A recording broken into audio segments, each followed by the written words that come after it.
10 বছরের ছোট্ট দেহে পুরুষের কামনার হাত বাচ্চাটিকে ভীত করে দিয়েছে। ভয় মিশ্রিত কণ্ঠে সে বলে, আমি বাড়ি যাব। লোকটির মধ্যে সে কথায় কোনো ভাবান্তর দেখা গেল না। সে তার কামনার দৃষ্টিতে বাচ্চাটির দেহখানা দেখছে। অবুঝ শিশুটি হয়তো সেই দৃষ্টির অর্থ বুঝতে পারেনি। পুরুষের চাহিদা বোঝে না, তবে তার ছোট্ট হৃদয় ভয় পাচ্ছে। ইজ্জত কি সে জানে না, তবু ইজ্জতের ভয় তার মধ্যে দেখা দিচ্ছে। তার নিজের অজান্তে তার মস্তিষ্ক জানান দিচ্ছে, পালাতে হবে, এখান হতে তোমাকে পালাতে হবে। তার চোখগুলো সুযোগ খুঁজছিল, এখান হতে পালানোর সুযোগ খুঁজছে। একটু সুযোগ পেলেই সে তার সদ্ব্যবহার করবে। বাচ্চাটির জন্য সেই সুযোগও আসে। তাকে রক্ষা করতে সেই সময় এসে উপস্থিত হয় তার আপা। বাচ্চাটি দৌড়ে তার আপাকে জড়িয়ে ধরে, তারপর বলে, আপা, দুলাভাই আমার গায়ে বাজেভাবে স্পর্শ করে। আমার ভালো লাগে না আপা, ভালো লাগে না আপা। বাচ্চাটির কান্না দেখে তার আপা নিজের স্বামীর দিকে তাকায়। তার স্বামীও তার চোখের দিকে তাকায়। ময়না হাতে রামদা নিয়ে বের হয়। গায়ের শাড়িটি রক্তে পুরোপুরি লাল হয়ে গেছে। এমন রূপে ঘরে দরজা খুলে সে বের হতে আশেপাশের মানুষজন তাকে এভাবে দেখে ভয় পেয়ে যায়। আধ ঘন্টা পূর্বে মোল্লাবাড়ির মধ্য হতে চিৎকার চেঁচামেচির শব্দ শোনা গিয়েছে। সেটা শুনে মূলত সবাই এখানে এসেছে। এক প্রতিবেশী হতে অন্য প্রতিবেশীর কানে কথাটি দ্রুত ছড়িয়ে যায়, যার ফলে সবাই একে একে এসে এখানে ভিড় জমিয়েছে। সবাই বেশ কিছুক্ষণ ধরে দরজায় কড়া নাড়ছিল, কিন্তু কেউ দরজা খুলেনি। তবে ভেতর হতে কিছু কাটা শব্দ পাওয়া আসছিল, যার ফলে সবাই দরজা ভাঙার সিদ্ধান্ত নিয়েছিল। কিন্তু দরজা ভাঙার পূর্বেই ময়না দরজা খুলে এমন রূপে বের হয়।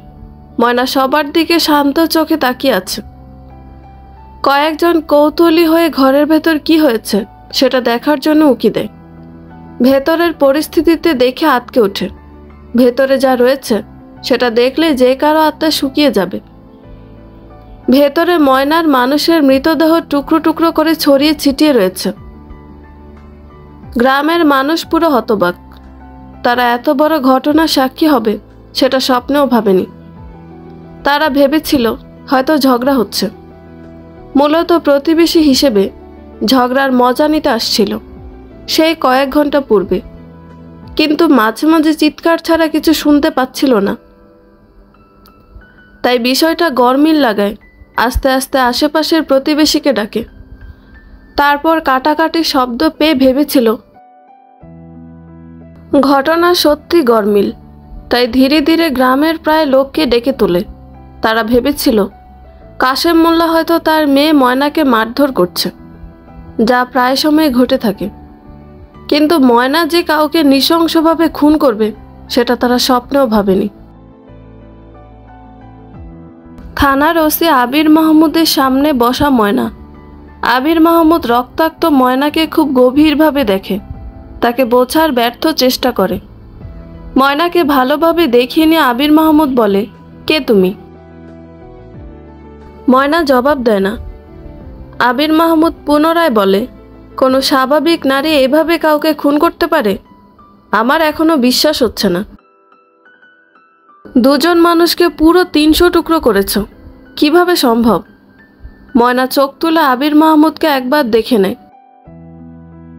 তারপর একদম শান্ত গলায় বলে, এ আমি, সে আমি নই, এ আমি অন্য আমি।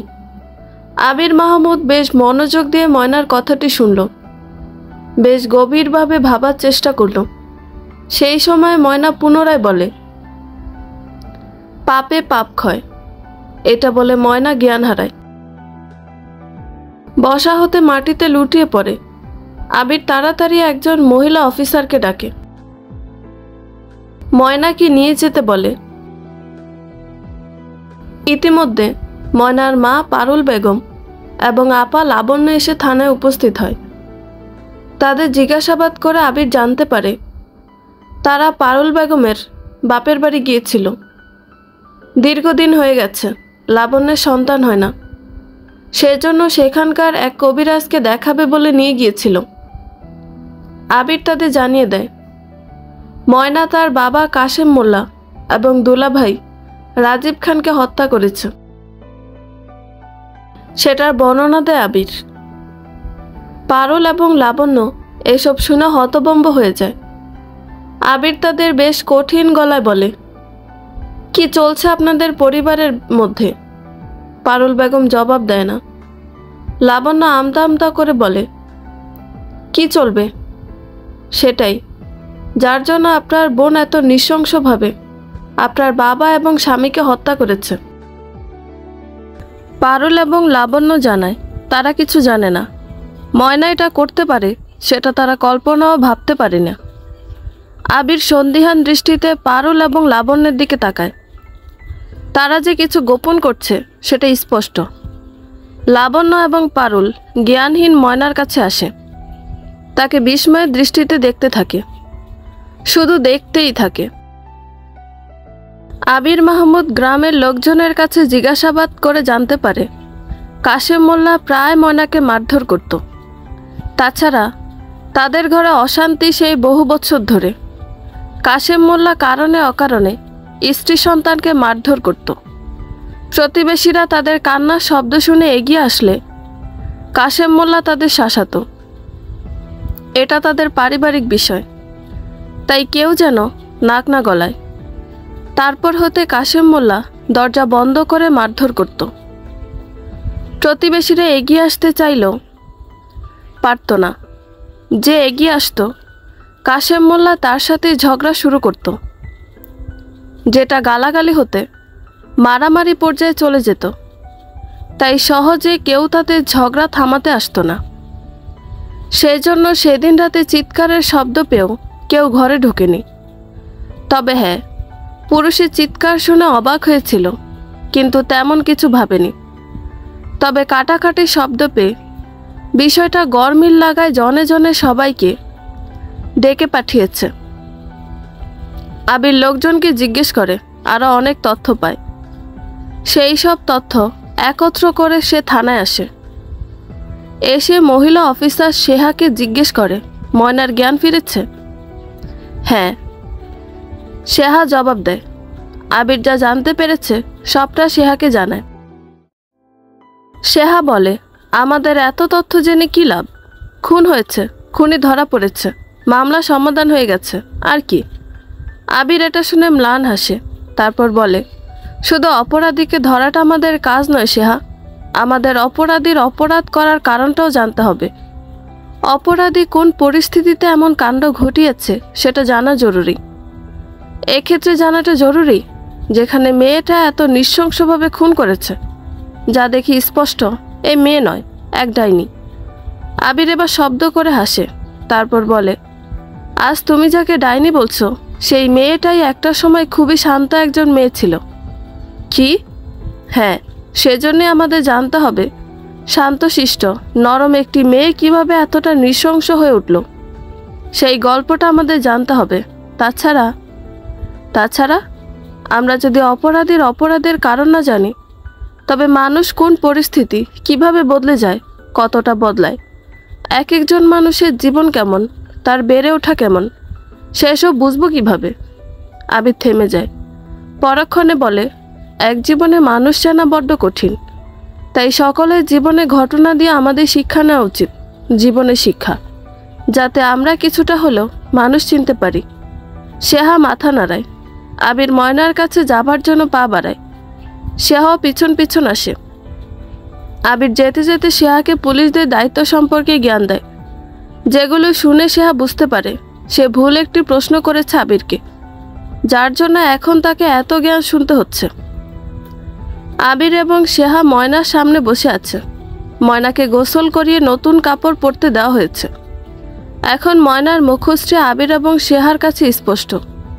শ্যামলা গরনের এক মায়াবী শান্ত স্নিগ্ধ মুখশ্রী দেখে তারা কিছুটা হতভম্ব হয় বলা যায়। এমন মুখশ্রী দেখে যে কেউ বলবে এ মেয়ে নিষ্পাপ, এর দ্বারা কারো কোনো ক্ষতি হতেই পারে না। তারা একের পর এক প্রশ্ন করে যাচ্ছে ময়নাকে। ময়না জবাব না দিয়ে তাদের দিকে শান্ত চোখে তাকিয়ে আছে। সেহা তাতে অবশ্য বিরক্ত হলো, রেগে গিয়ে ময়নার গালে থাপ্পড় বসিয়ে দেয়। ময়না মুচকি হাসে। কেউ থাপ্পড় খেয়ে হাসছে এটা দেখে সেহা কিছুটা অবাক হয়। আবির হয় না, কারণ সে এসব বোঝে। অভিজ্ঞতা কম হলো না। সেহা অবাক হচ্ছে, কারণ সে সদ্য এই চাকরিতে জয়েন করেছে, তাই নতুন বলা যায় এসব বিষয়। ময়না মুখে হাসি ধরে রেখে বলে, মৃত একটি শরীরকে আঘাত করলে বুঝি তার ব্যথা অনুভব হবে? সেহার বিস্ময় বেড়ে যায়। ময়না একটু থেমে পুনরায় বলে, এই দুনিয়ায় মানুষ পরিবর্তন হওয়ার কারণ আমরা খুঁজে বেড়াই, কেন জানেন? কেন? আবি ঠান্ডা মাথায় প্রশ্ন করে। ময়না বলে, কারণ আমরা মানতে পারি না তার পরিবর্তন আমাদের জন্যই হয়েছে। 10 বছরের বাচ্চা ময়নার কথা তার আপা বিশ্বাস করেনি। ময়না বারবার বলেছে দুলাভাই তাকে স্পর্শ করে, সেটা তার ভালো লাগে না। লাবণ্য তার জবাবে বলেছে, তোমার দুলাভাই তোমাকে অনেক ভালোবাসে, তাই আদর করে ছুঁয়ে দেয়। ময়না সেদিন নানাভাবে লাবণ্যকে বোঝানোর চেষ্টা করেছে তার এসব ছোঁয়া ভালো লাগে না, ভয় হয়, বুকের ভেতরটা কেমন করে। কিন্তু লাবণ্য এসবে তেমন মাথা ঘামালো না, যার ফলে ময়না সিদ্ধান্ত নেয় সে আর আপার বাড়ি আসবে না। বাড়িতে এসে ময়না মাকে জড়িয়ে ধরে। পারুল বেগম মেয়ের কপালে চুমু খায়, তারপর বলে, কয়েকটা দিন আপার বাড়ি বেড়ানোর কথা ছিল না, তা এত তাড়াতাড়ি চলে আসলি? ময়না জবাবে দুলাভাইয়ের বিষয়টা বলতে চায়। তখনই তার দাদি মনোয়ারা বেগম আসে। তিনি বলেন, বোমা, পানি চেয়েছি সেই কখন, দিবা কবে? আম্মা দিচ্ছি, এটা বলে পারুল বেগম পানি নিয়ে আসতে যায়। পারুল পানি নিয়ে এসে তার শাশুড়িকে দিতে, তখন ঘরে পারুলের স্বামী কাশেম আসে, যেটা দেখে মনোরমা বেগম পানির গ্লাস ফেলে দেয়। তারপর বলে, 3 ঘন্টা ধরে পানি চাইলাম, এখন পানি দিলা, তাও ময়লাযুক্ত। পরক্ষণে নেকা কান্না কেঁদে বলে, দুনিয়া থেকে আমাকে উঠিয়ে নেয় না আল্লাহ। এই দিন দেখানোর জন্য আল্লাহ আমাকে বাঁচিয়ে রেখেছে। আজ তৃষ্ণা মেটানোর জন্য পানিও পাই না। এটা শুনে কাশেম মোল্লা কোনো বাদ বিচার না করে পারুল বেগমকে একটি লাথি বসিয়ে দেয়। তারপর বলে, তোর এত বড় সাহস, আমার আম্মা পানি চাইছে, সেটা 3 ঘন্টা পর দিয়েছিস, আবার পানিতে ময়লা মিশিয়ে দিয়েছিস। এটা বলে কাশেম মোল্লা হাত পা দিয়ে যেভাবে পারছে পারুলকে আঘাত করে যাচ্ছে। মনোরমা বেগম বলে, ছাড় বাপ, ছাড়, বুড়ির খেয়াল রাখার কি দরকার? বৌমার কোনো দোষ নেই, বুড়ি মানুষ আমি, আমাকে ময়লা পানি দেওয়ায় কি আর হবে? ময়না এসব দেখে কান্না করে দেয়। সে মা মা বলে কান্না করছে। কাশেম মোল্লা পারুলের চুলের মুঠি ধরে বলে, তোকে খাওয়াই কি চেহারা দেখার জন্য? তুই আমার আম্মার যত্ন নিতে পারবি না, তাই তোরে আমি এই ঘরে কেন রাখবো? ময়না কান্না করে যাচ্ছে। পারুল কোনো মতে বলে, পানিতে কোনো ময়লা ছিল না, আর মাত্র 10 মিনিট আগে সে পানি চেয়েছে। হয় হয়, আমি মিথ্যাবাদী, আমারই দোষ। আমি কেন তোমার কাছে পানি চাইলাম? মনোরমা বেগমের আহাজারি দেখে কাশেম মোল্লার মারের পরিমাণ বেড়ে গেল। মারছে আর বলছে, তুই আমার আম্মার নামে মিথ্যা অপবাদ দিস, তোর এত সাহস? ময়নার কাছে এটা নতুন কিছু নয়, প্রায় দিন এমন ঘটনা ঘটে তার বাড়িতে, তাই কান্না করা ছাড়া তার কোনো উপায় নেই। আবির মাহমুদ বলে, সামান্য কারণে তোমার বাবা তোমার মাকে এভাবে মারত? সেহা বলে ওঠে, তুমি তাদের কিছু বলতে না? বোঝানোর চেষ্টা করনি কখনো? ময়না উপহাস করে হাসে, তারপর বলে, গ্রামে এসব স্বাভাবিক বিষয়। মানে? খুবই স্বাভাবিক ঘটনা, নিত্যদিনের ঘটনা। আমি এই ঘটনাটি এজন্য বললাম যাতে আপনারা বুঝতে পারেন আমি কোন পরিবেশে বড় হয়েছি। ময়নার এমন কথা শুনে আবির এবং সেহা একে অপরের দিকে তাকায়। তারপর বলে, সব পরিবারের শাশুড়িরা এভাবে মিথ্যা বলে ছেলেদের কান ভাঙায়? বউদের এভাবে মারধর করা হয়? না, সবাই বউদের ওপর অত্যাচার করে এমন নয়।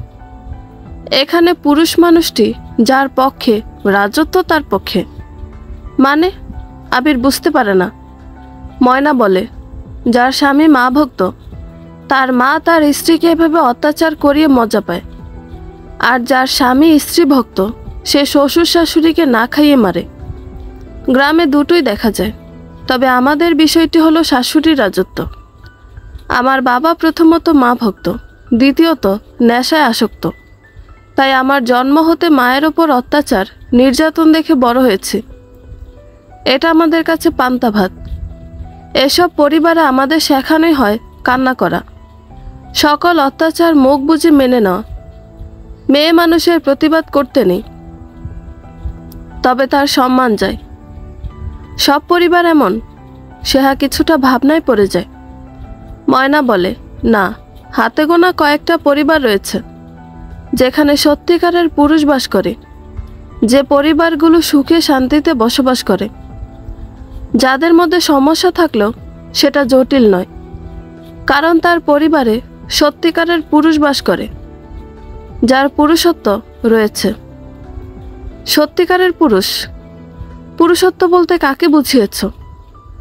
আবিরের প্রশ্নটি শুনে ময়না কিছুক্ষণ চুপ থাকে, তারপর বলে, সেই পুরুষ যে না মা ভক্ত না স্ত্রী ভক্ত, যে নিজের বিবেক দিয়ে চিন্তা করে তারপর সমাধান করে, যে বউয়ের সামনে স্ত্রীকে মৃদু শাসন করে, তারপর আড়ালে মা এবং স্ত্রী দুজনকে বোঝায়। স্ত্রীর আড়ালে যে পুরুষের সামনে তার মা স্ত্রীর দোষ বলে সে তার মাকে বোঝায়, এটা ঠিক নয়। অন্যদিকে স্ত্রী মায়ের নিন্দা করলে তাকে শাসন করে, যাতে পরবর্তীতে সে এমন না করে। আমি সেই পুরুষকে বুঝিয়েছি, যার মাধ্যমে সংসারে শাশুড়ি বৌমার মধ্যে মনোমালিন্য থাকলেও তার স্থায়িত্ব বেশি হয় না। একটু থেমে ময়না পুনরায় বলে, আপনার জীবনে আপনার মা এবং স্ত্রী দুজনেই গুরুত্বপূর্ণ, তাই আপনাকে দুজনকে ব্যালেন্স করে চলতে হবে। তাদের মধ্যে ঝামেলার সৃষ্টি না হয় সেটা দেখার দায়িত্ব আপনার, কারণ দুজনে আপনার সবচেয়ে আপন মানুষ। একজনকে অগ্রাহ্য করে অন্যজনকে গুরুত্ব দেওয়া আপনার উচিত নয়। এটা আপনাকেই বুঝতে হবে, যেটা আমার বাবা কখনো বোঝেনি। ময়নার এই কথাটি শুনে সেহা তার পরিবারের কথা ভাবে। তার পরিবারে তবে তেমন পুরুষ নেই, কারণ তার বাবা তো তার মায়ের কথা শুনে সবসময় দাদা দাদিকে অগ্রাহ্য করে। আবিরও বেশ গভীরভাবে ময়নার কথাটি ভাবে। ময়না পুনরায় তার গল্প বলা শুরু করে। ছোটবেলা হতে বাবার মায়ের ওপর অত্যাচার, দাদি সব বিষয়ে মাকে দোষারোপ করা, এসব দেখে ময়না বড় হয়। তার কাছে এটাই নারীদের জীবন। মাঝে মাঝে ময়না পারুল বেগমকে জিজ্ঞেস করত, আচ্ছা মা, বাবা যে তোমাকে এত মারে, তাও তুমি তাকে এত ভালোবাসো কেন? পারুল বেগম সহজ সরল মনে বলে, এটাই নারীদের জীবন। স্বামীকে ভালোবাসবো না তো কাকে বাসবো? তোমার ওসব অত্যাচারের কথা ভাবলে কষ্ট হয় না? আমার তো দেখেই অনেক কষ্ট হয়, আর তুমি তো তার ভুক্তভোগী। হয় কষ্ট, কিন্তু কি করার, মানুষটা পরিবর্তন হওয়ার নয়। বাবাকে তুমি ছেড়ে দিতে পারো না? আমার তো মাঝে মাঝে বাবার উপর রাগ হয়, সে কেন তোমায় মারে। দাদির উপরও রাগ হয়, ইচ্ছা করে তোমাকে নিয়ে চলে যাই। পারুল বেগম ময়নার মুখে হাত দেয়, তারপর বলে, এসব বাজে কথা বলতে নেই ময়না। বাবা হয় তোমার, বাবার ওপর আবার কিসের রাগ? তাছাড়া স্বামী ছেড়ে দেওয়া ঠিক না, এটাই পাপ হয়, অনেক পাপ। সেদিন ময়নাকে তার মা এমন শিক্ষাই দিয়েছিল, যার ফলে তার মধ্যে প্রতিবাদ করার ইচ্ছাটা জাগেনি। রাগ হয়, কষ্ট হয়, তবুও চুপ থাকে, কারণ তাকে শেখানো হয়েছে এটাই জীবন। গ্রামের লোকজন একটি কথা সবসময় বলে, তা হলো, যতই মাইয়া মানুষ পড়ালেখা করুক, যাই করুক, সেই তো পরের ঘরে গিয়ে উনুন জ্বালাতে হবে, স্বামীর সেবা করতে হবে। এটাই তো মাইয়া মানুষের জীবন। ময়নাও মেনে নিয়েছে এটাই জীবন। তখন তার হৃদয় তাকে এই প্রশ্ন করেনি, মেয়ে বলেই কি সব মেনে নিতে হবে? আল্লাহ মেয়েদের নরমভাবে বানিয়েছে বলে কি তার নিজস্ব কোনো ইচ্ছা নাই? তখন তার হৃদয় তাকে এমন কথা বলেনি। তখন তার হৃদয় তাকে বলেছে সে নারী, নরম কোমল হৃদয়ের নারী, যার একটা সময় বিয়ে হবে, স্বামীর কথা মেনে তাকে চলতে হবে। নারীদের গায়ে কলঙ্ক লাগা মানে বিশাল অপরাধ। কলঙ্কিনী হওয়ার চেয়ে জীবন বিসর্জন করা ভালো। কলঙ্কের দাগ শরীরে বহন করার চেয়ে নীরবে অন্যায় মেনে নেওয়া উত্তম। ময়নার 15 বছর বয়সে সে এই কথাটি জেনেছে। বয়স 15। সেদিন বাড়িতে কেউ ছিল না। বাবা মা একটি কাজে গিয়েছিল। ময়না ঘরের মধ্যে বসে বই পড়ছিল। সেই সময় দরজায় কড়া নাড়ার আওয়াজ পেয়ে ময়না ভাবে বাবা মা বোধহয় ফিরে এসেছে। ময়না দরজা খুলে দেয়, কিন্তু দরজার সামনে বাবা মা নয়, বরং তার দুলাভাই দাঁড়িয়ে আছে। সে ময়নাকে দেখে মিষ্টি এক হাসি দিয়ে বলে, কিরে ময়না, আমাদের বাড়ি একদম যাস না, বললেই চলে। আপাকে দেখতে মন চায় না? ময়না জবাব দেয় না। দুলাভাই জবাব না পেয়ে বলে, আম্মা আব্বা কোথায়? নেই, তারা একটু কাজে গিয়েছে। তার মানে বাড়িতে তুই এখন একা? দুলাভাইয়ের এমন প্রশ্নে ময়না চমকে ওঠে। সে তার দুলাভাইকে পরে আসতে বলে দরজা বন্ধ করতে নেয়। তখন দুলাভাই হাত দিয়ে বাধা দেয়। ময়না ভীষণ ভয় পায়। সে বলে, কি হলো? কি হয়েছে সেটা তো তুই বলবি। আমাকে তাড়িয়ে দরজা বন্ধ করছিস কেন? ঘরে কে আছে? ময়না বুঝতে পারে না এই কথার অর্থ। তাকে অবাক করে দিয়ে দুলাভাই বলে, প্রেমিক জুটিয়েছিস? ঘর ফাঁকা পেয়ে তাকে নিয়ে এসেছিস? ময়না অবুঝ নয়, বয়স তার মেলা হয়েছে। 10 বছর জীবনে দুলাভাইয়ের স্পর্শ আর এখনকার কথার অর্থ দুটোই সে বুঝতে পারছে। ময়নার বুকের ভেতরটা কেমন করে ওঠে। অজানা ভয়ে তার বুক কাঁপছে। মনে অনেক সাহস জমিয়ে ময়না বলে, ঘরে কেউ নেই, আপনি যান। ময়নার দুলাভাই তার কথা শুনেনি। সে ঘরের ভেতরে প্রবেশ করে। ঘরে গিয়ে বলে, কেউ থাকুক বা না থাকুক, তাতে আমি দরজার সামনে দিয়ে ফেরত যাব কেন? ময়না ভয়ে আড়ষ্ট হয়ে দাঁড়িয়ে আছে। তার দুলাভাই একবার চোখ দিয়ে তাকে উপর থেকে নিচ অবধি দেখে নেয়। দুলাভাইয়ের নোংরা দৃষ্টি ময়না বুঝতে পারে। সে ঘর থেকে বেরিয়ে যাওয়ার সিদ্ধান্ত নেয়। বেরিয়ে যেতে নিতে তার দুলাভাই এসে তার সামনে দাঁড়ায়।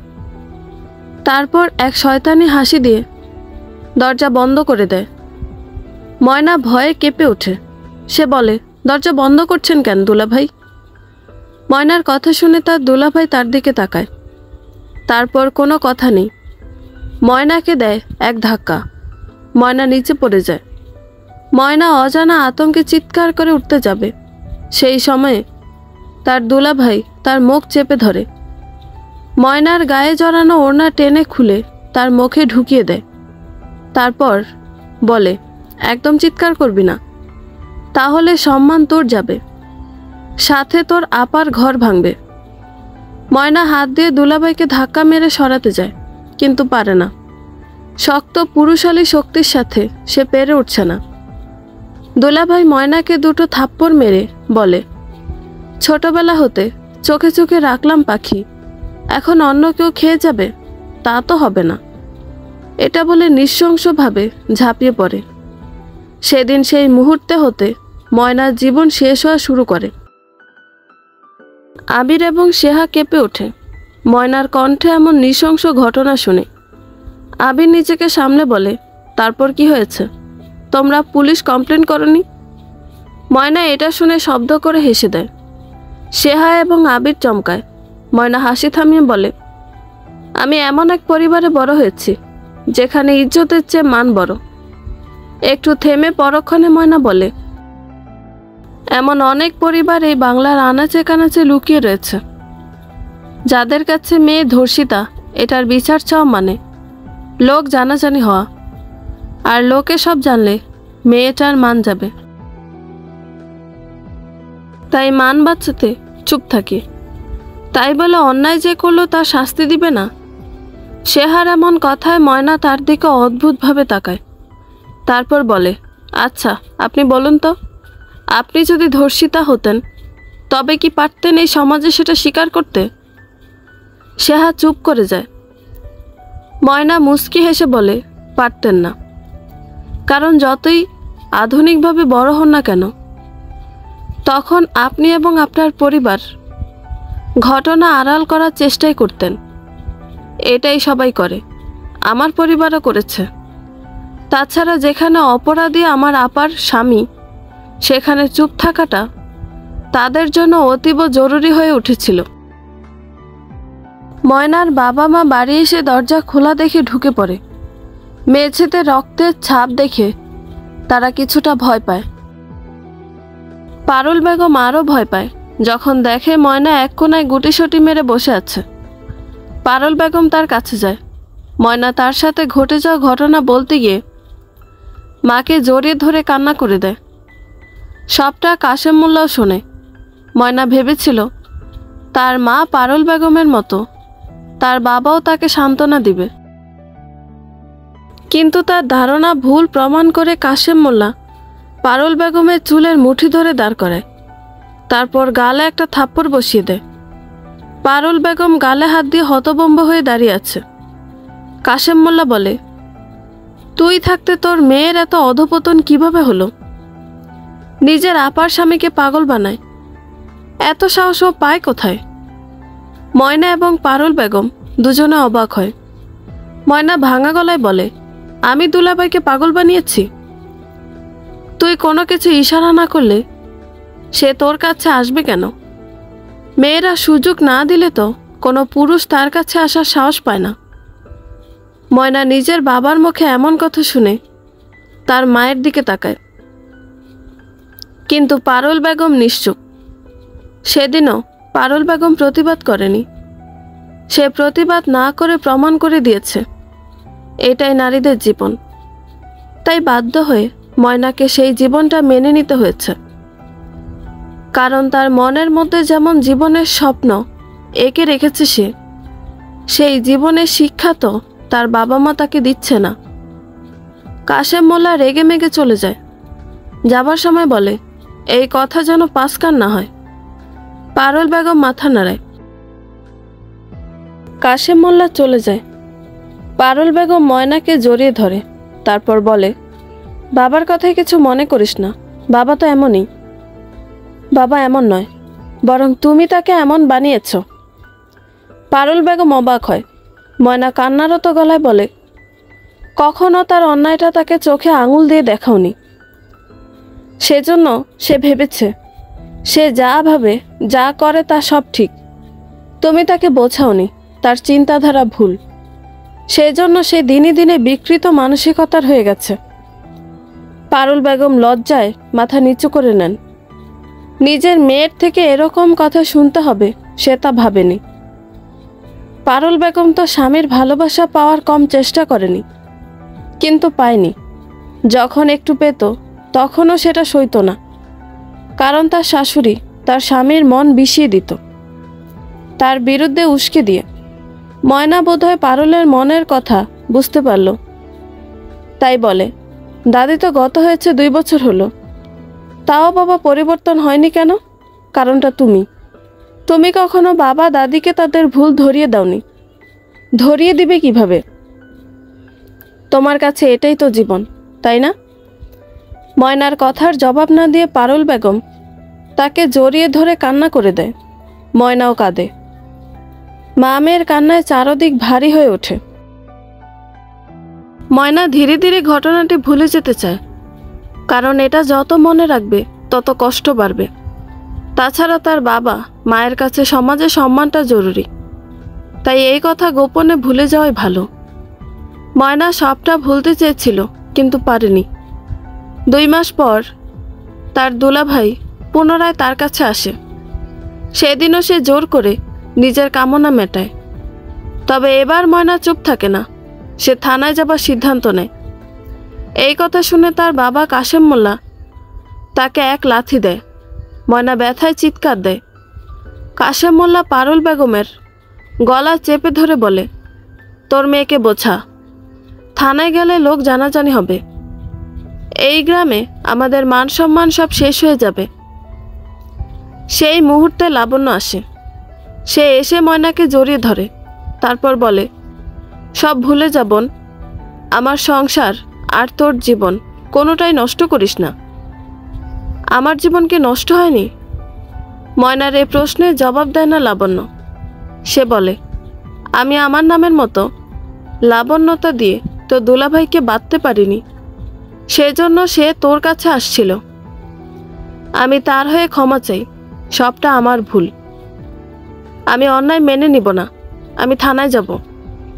লাবণ্য ময়নাকে বোঝাতে থাকে, কিন্তু কাজ হয় না।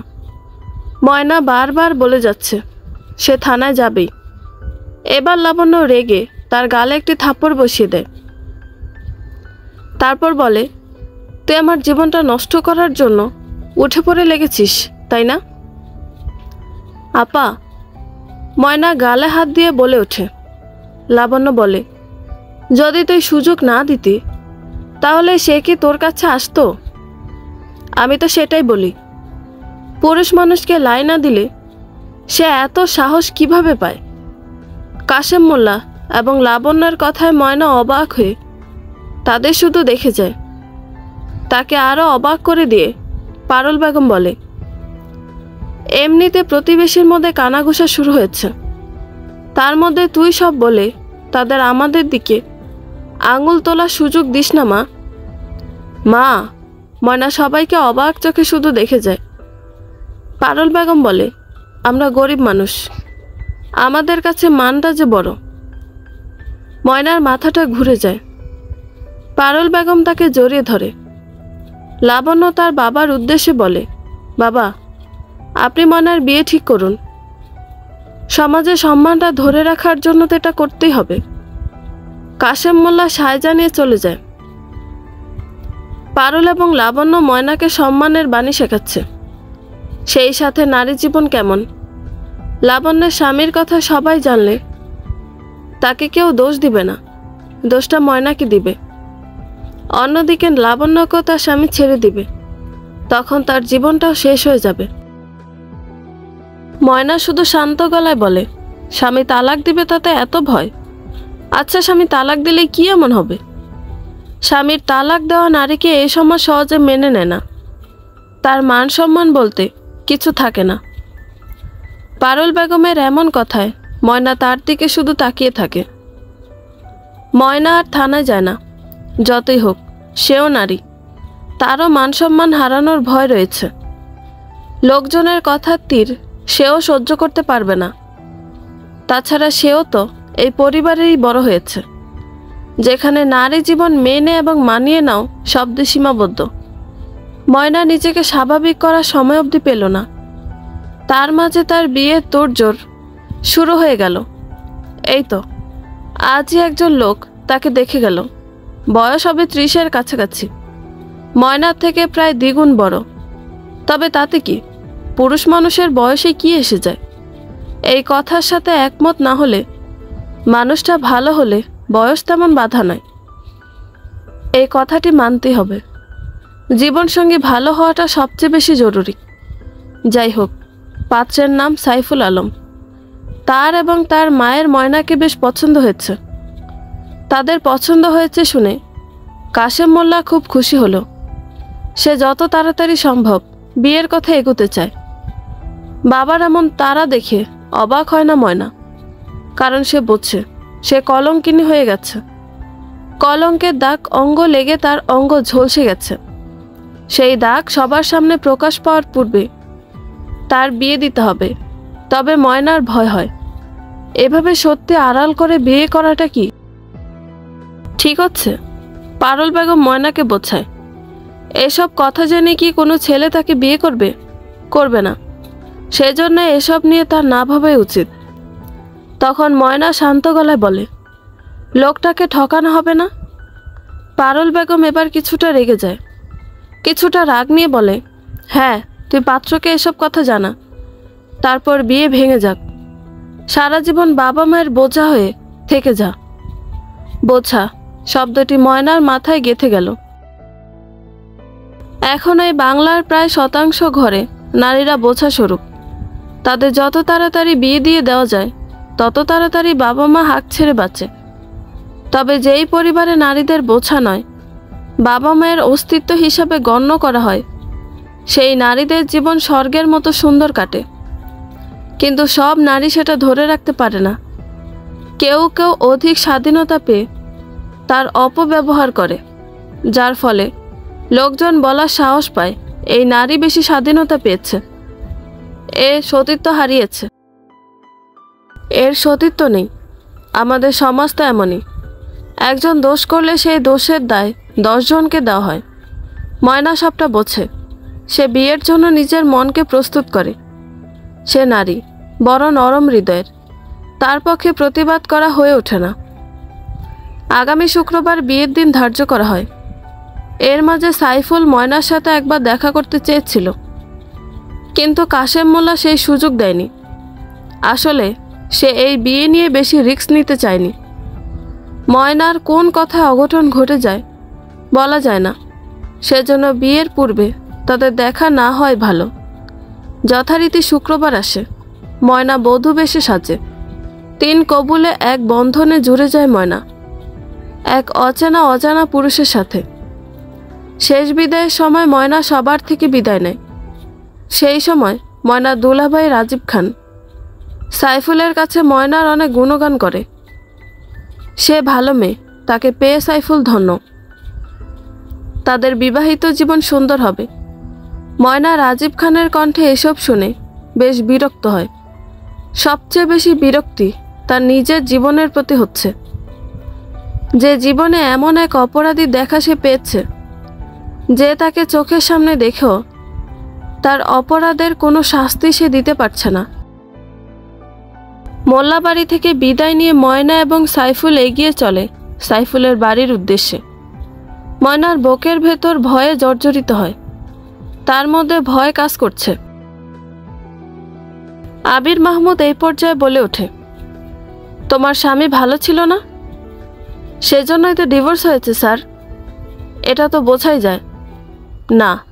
ময়নার কথা শুনে সেহা এবং আবির দুজনে অবাক হয়। ময়না একটু সময় নিয়ে পুনরায় বলে, আমি ভেবেছিলাম যে মানুষটা আমার চেয়ে এত বড়, সেই মানুষটা আমাকে খুব নির্যাতন করবে। রাতের পর রাত তার থেকে আমি নির্যাতনের শিকার হব।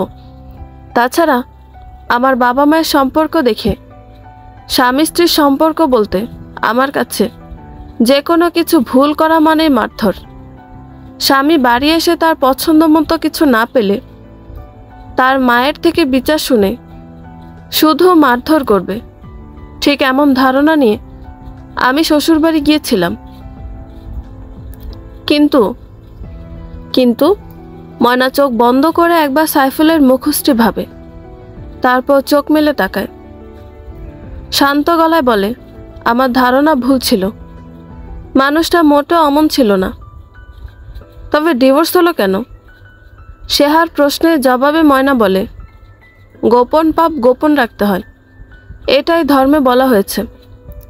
কিন্তু আমি অতি সুখে আবেগে আপ্লুত হয়ে আমার সে পাপের কথা বলে দিয়েছিলাম, যেটা আমার কাল হয়ে দাঁড়ালো। কিন্তু যা হয়েছে তাতে তো তোমার কোনো ভুল ছিল না, তুমি নিজেই তো ভিকটিম। আবিরের কথায় ময়না ম্লান হাসে, তারপর বলে, কতজন আর ভিকটিম ভাবে? পুরুষ মানুষ নারী শরীর ছুঁয়ে দিলে পুরুষ মানুষ অপবিত্র হয় না, অপবিত্র হয় নারী। আবির এবং সেহা ময়নার দিকে এক দৃষ্টিতে তাকিয়ে আছে। মেয়েটার মুখটা দেখে তাদের খুব মায়া হচ্ছে, সত্যি মায়া হচ্ছে। আবির বলে, এটা তো ভুল। একজন ধর্ষণ হয়েছে বলে তাকে আমরা সমাজ থেকে দূরে রাখব, এটা তো ঠিক না। আমাদের তো উচিত তাকে স্বাভাবিক জীবনে ফিরিয়ে নিয়ে আসা, একটা সুন্দর জীবন দেওয়া উচিত। আপনি বুঝি এই কথাটি মানেন? আচ্ছা স্যার, বুকে হাত দিয়ে বলুন তো, আপনি পারবেন এক ধর্ষিতা মেয়েকে বিয়ে করতে, তার সাথে সারা জীবন সংসার করতে? আপনার তাকে ছুঁয়ে দিলে মনে হবে না সে অপবিত্র? ময়নার এই প্রশ্নের জবাব না দিয়ে আবির সেহার দিকে তাকায়। আবির কিছুটা চিন্তায় পড়ে যায়, কারণ ময়নার প্রশ্নের জবাব তার কাছে নেই। হয়তো আছে, কিন্তু সেই জবাবটি ময়নাকে দেওয়া ঠিক হবে না। ময়না আবির এবং সেহাকে দেখে মুচকি হাসে। আবিরের থেকে জবাব না পাওয়ায় তার মধ্যে তেমন কোনো ভাবান্তর দেখা গেল না। ময়না এবং সাইফুল দরজার বাহিরে দাঁড়িয়ে আছে। তাদের এবার বরণ করে ঘরে নিয়ে যাওয়া হবে। ভেতরে সবাই বধূবরণের তোড়জোড় করছে। ময়না এই ফাঁকে একবার সাইফুলকে দেখে নিল। না গল্প উপন্যাসের মতো 30 বছরের সাইফুলকে যুবক মনে হচ্ছে না। তার চেহারায় বয়সের কিছুটা ছাপ স্পষ্ট রয়ে গেছে। পেটে সামান্য মেদও দেখা দিয়েছে। তবে ময়নার মধ্যে এসব নিয়ে কোনো ভাবান্তর দেখা গেল না। সে এমন বর পেয়ে অখুশি কিনা তা বোঝা যাচ্ছে না। এর মাঝে তাদের বরণ করে ঘরের ভেতর নেওয়া হয়। ময়নাকে এক স্থানে বসিয়ে রাখা হয়েছে। জনে জনে লোকজন নতুন বউ দেখতে আসছে। আশেপাশের ভাবিরা বউ দেখে খুব একটা খারাপ বলছে না, কারণ ময়না ততটাও খারাপ দেখতে নয়। বিশেষ করে তার শান্ত মায়াবী মুখশ্রী দেখে যে কেউ তাকে প্রথম দেখায় ভালো মেয়ে ভেবে নিবে। এই জন্য তেমন কোনো খারাপ মন্তব্য ময়না পাচ্ছে না। কিন্তু বিয়ে বাড়ি, হাজার খানেক না হলেও শত মানুষের আনাগোনা। কেউ গীবত না গাইলে চলে, একটু তো কথা শুনতে হবেই। সেজন্য এক ভাবি সাইফুলের মাকে উদ্দেশ্য করে বলে, কাকি, বোমা তো পাইছেন ভালোই, তা জিনিসপত্র কিছু পাননি? খাট আলমারি কিছু দেয়নি? সাইফুলের মা কিছুটা আফসোসের সুরে বলে, কি বলবো, আমার কপাল, সবই আমার কপাল। কেন, কি হয়েছে? আর বলো না। বিয়ের 3 দিন আগে সাইফুলের শ্বশুর এসে বলে তার অবস্থা ভালো না, সে এখন কোনো মালপত্র দিবে না, পরে দিবে। আমার পোলা ভালো মানুষ, তাই মেনে নিল। কি বলেন ভাবি, এখন দেয়নি, পরে আর দিবে? অন্য একজন মহিলা বলে উঠল। সাইফুলের মা জবাব দেয় না। অন্যরা বলা বলি করে, কচু দিব। সেই সাথে ময়নার পরিবার নিয়ে নানা কথা বলে। একজন তো বলে ওঠে, মানুষ গরিব হলেও সামাজিকতা বলতে তো একটা কথা আছে, সেটা রক্ষা করবে না। ময়না সবার কটূক্তি চুপচাপ শুনছে।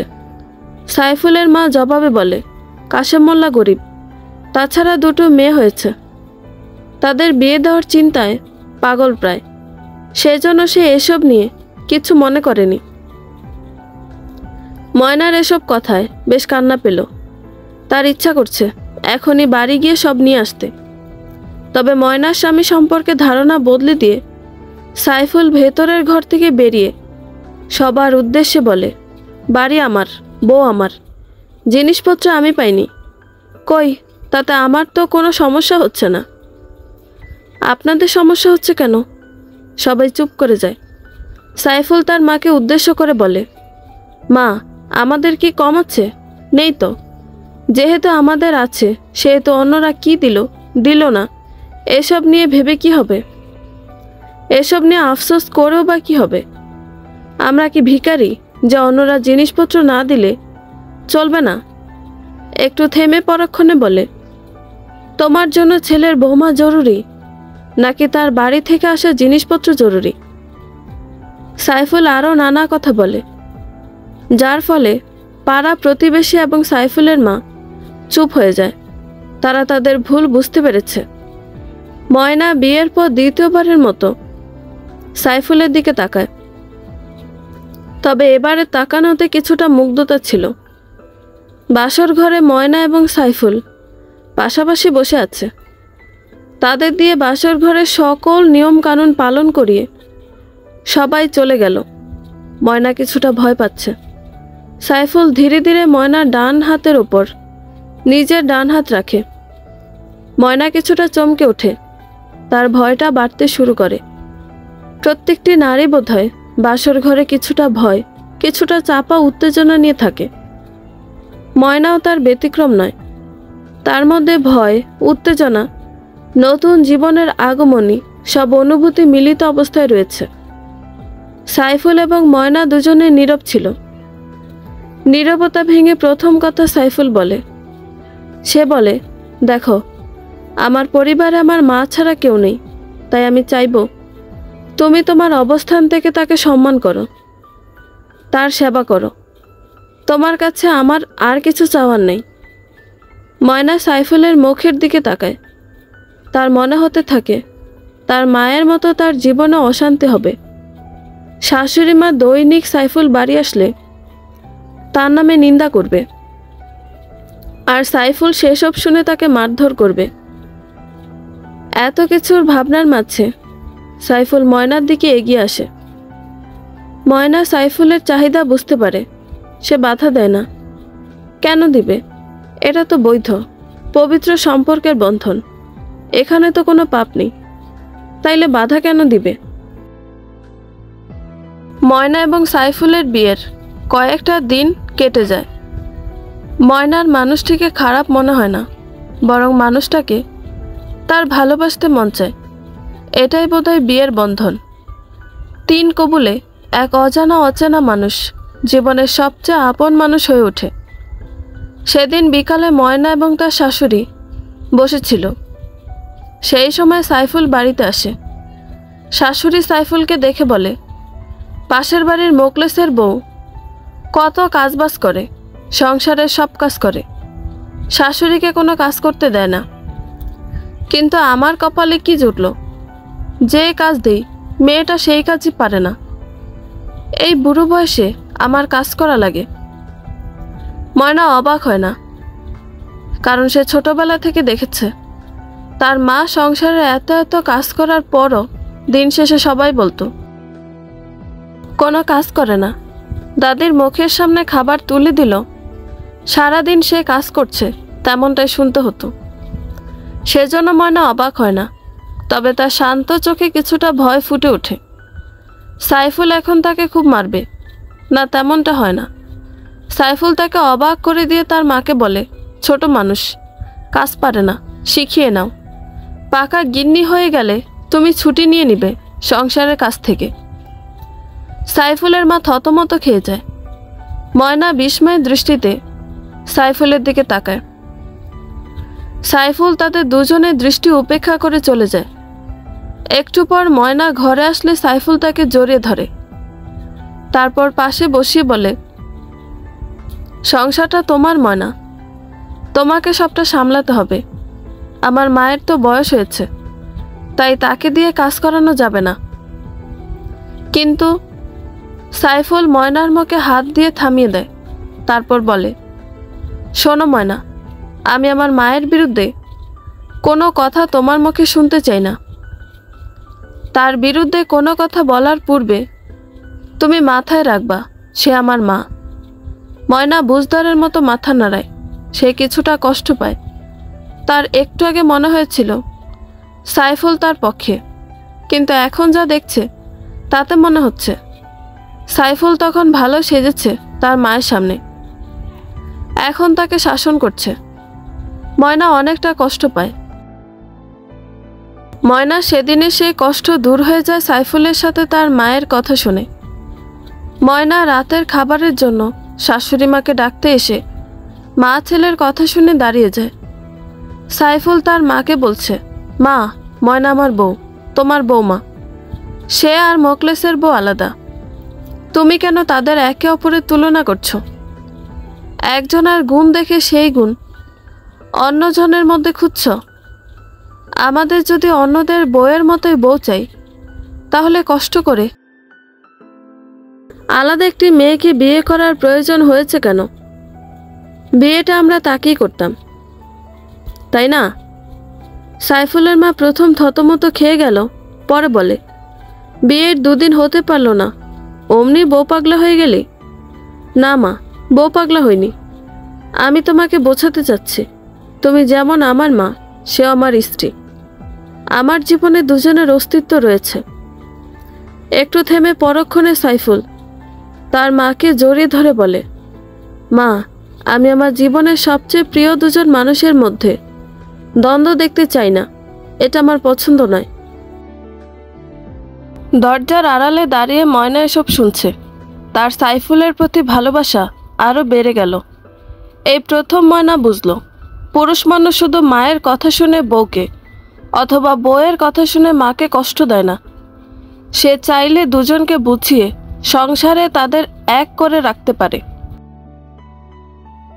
এভাবে সাইফুলের মা যতবার পাড়া প্রতিবেশীর কুটনামিতে জ্বলে ময়নার দোষ তুলে ধরতে চেয়েছে, ততবার সাইফুল দুজনকে আলাদা বুঝিয়েছে।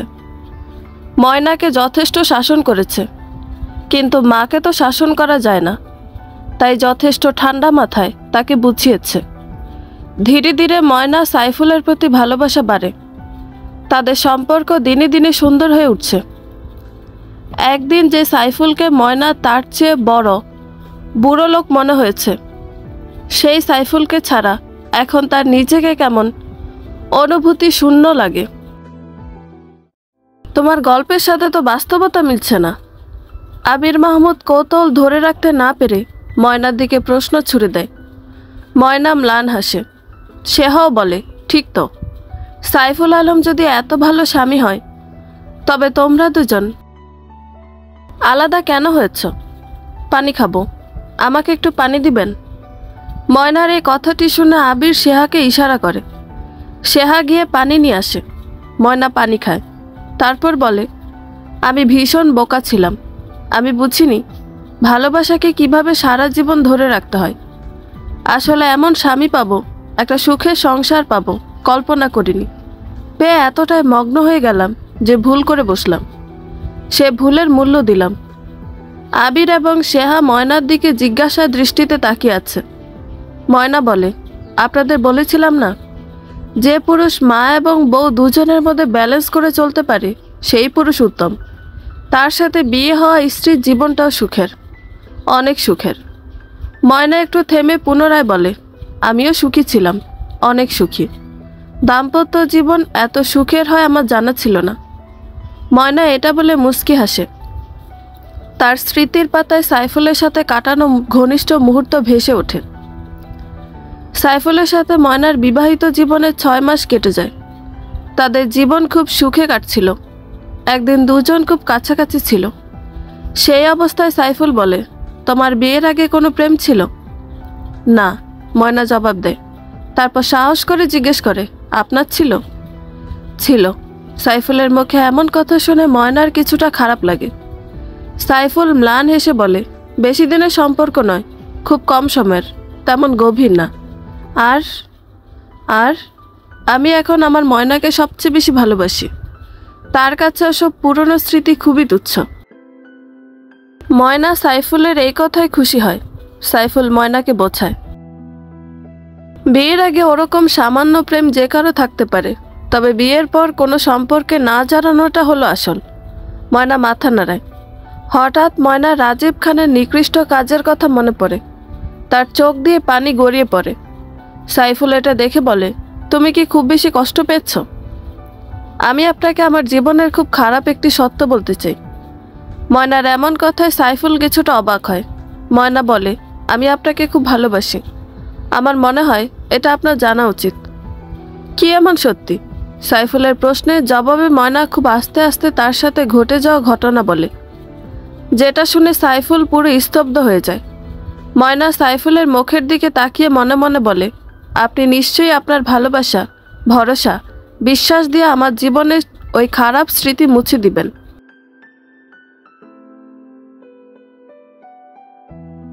ময়না ঘরের মধ্যে বসে কান্না করছে। সবটা শোনার পর সাইফুল কিছু না বলেই ঘর থেকে বের হয়ে গেছে। ময়না এখন বুঝতে পারছে সে কত বড় ভুল করেছে। সে ভাবছিল সাইফুল তার মন থেকে খারাপ স্মৃতিটাকে মুছে দিবে, সাইফুল তাকে সেই সময় থেকে বের করে নিয়ে আসবে, কিন্তু না, তেমন কিছুই হয়নি। ময়না কান্নায় ভেঙে পড়ে। এর মাঝে ময়নার শাশুড়ি তার ঘরে কড়া নাড়ে। ময়না চোখ মুছে দরজা খুলে দেয়। শাশুড়ি ময়নার উদ্দেশ্যে বলে, সাইফুল হঠাৎ এই সময় বের হলো, কোথায় গিয়েছে? আমি জানি না, ময়না আস্তে করে জবাব দেয়। ময়নার শাশুড়ি সন্দিহান দৃষ্টিতে ময়নার দিকে তাকায়। তারপর বলে, তোমার চোখ মুখের অবস্থা এমন কেন? আমার ছেলের সাথে ঝগড়া করেছ? তাকে বাড়ি থেকে বের হয়ে যেতে বাধ্য করেছ? ময়না জবাব দেয় না। সে মাথা নিচু করে দাঁড়িয়ে আছে। শাশুড়ি পুনরায় বলে, কি হয়েছে বলছো না কেন? না, আমাদের কোনো ঝগড়া হয়নি। ময়নার কথাটি তার শাশুড়ির বিশ্বাস হলো না, তবে সে ময়নাকে কিছু বলল না। ময়নাকে কিছু না বলে শাশুড়ি চলে যায়। ময়না তার যাবার দিকে তাকিয়ে থাকে। প্রায় ঘন্টাখানেক পর সাইফুল বাড়ি ফিরে আসে। সাইফুল এসে বিছানায় শুয়ে পড়ে। ময়না সাইফুলের সাথে কথা বলতে গেলে সাইফুল নিজের চোখ বন্ধ করে নেয়, অর্থাৎ এখন তার ঘুমের সময়। সে ময়নাকে এটাই বুঝিয়ে দিল। ময়না কিছুটা হতাশ হয়। ধীরে ধীরে সে সাইফুলের পাশে গিয়ে শুয়ে পড়ে। পরের দিন সকালবেলা সাইফুল ঘুম থেকে উঠে নাস্তা না করে কাজে চলে যায়। ময়না খুব কষ্ট পায়। ময়নার শাশুড়ি বিষয়টা লক্ষ্য করে। এবার ময়নাকে বকা দেয়। যদি তার ছেলেকে ময়না কষ্ট দিয়ে থাকে তবে ময়নার খবর আছে। নিজের কথাবার্তা দিয়ে ময়নার শাশুড়ি ময়নাকে ছোট একটি সতর্ক বার্তা দিলেন। ময়না এতে আরও কষ্ট পায়। তার খুব কান্না পায়। সেদিন রাতে সাইফুল বাড়ি ফিরলে ময়না সাহস করে তাকে জড়িয়ে ধরে। তারপর শান্ত গলায় বলে, আপনি আমার সাথে এমন করছেন কেন? যা হয়েছে তাতে তো আমার কোনো ভুল নেই। সাইফুল জবাব দেয় না। ময়না পুনরায় বলে, আমি আপনাকে খুব ভালোবাসি। দয়া করে আমাকে এত কষ্ট দিবেন না। আপনি আমার দিক থেকে মুখ ফিরিয়ে নিলে আমার খুব কষ্ট হয়। এটা বলে ময়না সাইফুলকে আরো শক্ত করে জড়িয়ে ধরে। তার বুকে মুখ গুজে কান্না করে দেয়। এক পর্যায়ে ময়নার কান্না সাইফুল মনে কিছুটা প্রভাব ফেলে। সে তার বুক থেকে ময়নার মাথাটি তোলে। তারপর ময়নাকে আদর করার জন্য তার মুখটা এগিয়ে নেয়। ময়নার কান্নারত চোখে হাসি ফুটে ওঠে, কিন্তু সাইফুল হঠাৎ থেমে যায়। তারপর ময়নাকে ধাক্কা দিয়ে ফেলে দেয়। ময়নার মাথাটা গিয়ে খাটের সাথে লাগে। সে বেশ ব্যথা পায়। ময়না সাইফুলের দিকে করুণ চোখে তাকায়। সাইফুল বেশ রাগী গলায় বলে, ঠিক এজন্য আমি তোমার থেকে মুখ ফিরিয়ে থাকছি। ময়না কিছু বুঝতে পারে না। সাইফুল পুনরায় বলে, এখন আমি যতবার তোমার কাছে যাওয়ার চেষ্টা করব ততবার আমার মনে হবে তুমি অপবিত্র, যেটা আমার প্রাপ্য ছিল না। ময়নার মাথায় আকাশ ভেঙে পড়ার মতো অবস্থা। সে সাইফুলের কণ্ঠে এমন কথা শুনে আরো ভেঙে পড়ে। তবুও সে খুব কষ্টে নরম গলায় বলে, আমি অপবিত্র? সাইফুল ময়নার গালে একটি থাপ্পড় বসিয়ে দেয়। ময়না পুনরায় ছিটকে পড়ে। সাইফুল বলে, অবস্পনা হচ্ছে আমার সাথে? তুই বুঝিস না তুই পবিত্র নাকি অপবিত্র? সাইফুল রাগে নিয়ন্ত্রণ হারিয়ে ফেলে। ময়না সাইফুলের এই নতুন রূপ দেখে ময়নার হৃদয়টা ভেঙে যায়। আসলে সে সাইফুলকে এমন রূপে বিয়ের প্রথমে ভেবেছিল, কিন্তু সাইফুল তার ধারণা বদলে দিয়ে তার ভালোবাসা জিতে নেয়। তাই হঠাৎ করে সাইফুলের এমন রূপ ময়না মেনে নিতে পারে না। তার মনটা বলে ওঠে, সেই তো সব পুরুষের মতোই হলে, তবে এই কয়টা মাস এভাবে ভালোবাসার বাঁধনে বাঁধলে কেন? ময়নার হৃদয়ের কথাটা হৃদয়ে রয়ে যায়। এর মাঝে তাদের ঘরের সামনে সাইফুলের মা এসে উপস্থিত হয়। ময়না তার শাশুড়িকে দেখে। শাশুড়ি ময়নার দিকে একবার তাকিয়ে তারপর সাইফুলকে জিজ্ঞেস করে, কি হয়েছে সাইফুল? কিছু না মা, তুমি ময়নার বাবা মাকে খবর দাও, তারা এসে তাদের মেয়েকে নিয়ে যাক। ময়না এটা শুনে সাইফুলের পায়ে পড়ে যায়। সে কান্না করতে করতে বলে, আমাকে বের করে দিবেন না। আমি আপনাকে ছাড়া বাঁচব না। আমি আপনাকে খুব ভালোবাসি। আমার পক্ষে তোমার সাথে মানিয়ে নেওয়া সম্ভব নয়। আমি অনেক ভেবেছি, কিন্তু এটা অসম্ভব। কেন অসম্ভব? এতদিন তো সম্ভব ছিল। ময়নার এই প্রশ্নের জবাবে সাইফুল বলে, এতদিন তো সত্যি জানতাম না, তাই সম্ভব ছিল। কিসের সত্যি? সাইফুল তার মায়ের প্রশ্নের জবাবে সব বলে দেয়। এটা শুনে তার মা ময়নার দিকে রাগী চোখে তাকায়। তারপর বলে, ছি, তুমি এবং তোমার পরিবার এত বড় সত্যি লুকিয়ে আমাদের ঠকিয়েছ। সাইফুলের সাথে এবার তার মাও ময়নাকে বাড়ি থেকে তাড়াতে চায়। সেও এমন একটা অপবিত্র মেয়েকে বাড়িতে রাখবে না। সাইফুল ঘর থেকে বের হয়ে যায়। ময়না তার শাশুড়ির পা জড়িয়ে ধরে, তাকে অনুরোধ করে তাকে রেখে দেওয়ার জন্য, কিন্তু তার শাশুড়ি তার কথায় কোনো গুরুত্ব দেয় না। উল্টো ময়নার চরিত্র নিয়ে খারাপ কথা বলা শুরু করে। ময়না সবটা শুনে আর কান্না করে। ময়নার বাবা মাকে খবর দিল, তারা আসেনি। তারা ময়নাকে নিতে আসবে না বুঝতে পেরে সাইফুল ময়নাকে বলে, কাল তৈরি থেকো, আমি তোমাকে দিয়ে আসবো। ময়না এটা শুনে করুণ চোখে সাইফুলের দিকে তাকায়। কোনো কিছু না ভেবে তাকে আবার জড়িয়ে ধরে। তারপর বলে, আমার সাথে এমন করবেন না, আমি আপনাকে ছাড়া থাকতে পারবো না, আর আমি তোমার সাথে থাকতে পারবো না। সাইফুলের এমন কথা শুনে ময়না হাউমাউ করে কান্না করে দেয়। ময়না বলে, আমার ভুলটা কোথায়? তোমার ভুল হলো তুমি বিয়ের আগে আমাকে এসব না জানিয়ে আমার জীবনটা নষ্ট করেছ। তোমার ভুল হলো তুমি অপবিত্র হয়ে আমার পবিত্র জীবনটা নষ্ট করেছ, কলঙ্কিনী হয়ে আমার জীবনে প্রবেশ করেছ। ময়না ভীষণ অবাক হয়। মাত্র একটি সত্যি মুহূর্তের মাঝে সাইফুলের মনে তার জন্য এত ঘৃণার জন্ম দিল, তার সম্পর্কে সাইফুলের এত খারাপ ভাবনা তৈরি হলো। ময়না সে অবস্থায় আবার সাইফুলের পা জড়িয়ে ধরে। সে কিছুতেই সাইফুলকে ছাড়তে চায় না। সে সাইফুলকে ভীষণ ভালোবাসে। তোমার সাথে অন্যায় হয়েছে, সে অন্যায়ের প্রতিবাদ না করে সবাই তোমাকেই কলঙ্কিনী বানিয়ে দিল। আবির মাহমুদের প্রশ্নে ময়না ম্লান হাসে। তারপর বলে, এটাই সমাজের রীতিনীতি। এখানে পুরুষের কলঙ্ক একবেলা গোসল করলেই ধুয়ে মুছে সাফ হয়ে যায়, কিন্তু নারীর কলঙ্ক সেটা অজস্রবার গোসল করলেও শেষ হয় না। সাইফুল সাহেব চাইলেই তোমাকে রেখে দিতে পারত জীবনে। ময়না জবাবে হাসি উপহার দেয়। তারপর খুব শান্ত গলায় বলে, প্রথমে আমিও ভেবেছিলাম সাইফুল আমাকে তার জীবনে রেখে দিলে খুব কি ক্ষতি হতো, পরে বুঝলাম। কি বুঝলে? ময়না কিছুক্ষণ চুপ থাকে, মনের মধ্যে শব্দগুলোকে গুছিয়ে নেয়। তারপর বলে, যে পুরুষ পতিতালয় সুখ খুঁজে পায়, রাতের পর রাত যেখানে নারীরা তার মনোজয় করে, তার শরীরকে আনন্দ দেয়, সেই পুরুষও কিন্তু বিয়ের সময় সতী নারী খুঁজে। সে বিয়ের জন্যই পতিতালয়ের কাউকে চায় না। সেখানে সাইফুল তো বিয়ের আগে অন্য কোনো নারীর সাথে গভীর সম্পর্কে লিপ্ত হয়নি। তার পক্ষে কিভাবে এমন এক মেয়ের সাথে সারা জীবন সংসার করা সম্ভব? সম্ভব নয়। তার দিক দিয়ে সে সঠিক। ময়নাকে নিয়ে ময়নার বাড়িতে চলে আসে সাইফুল।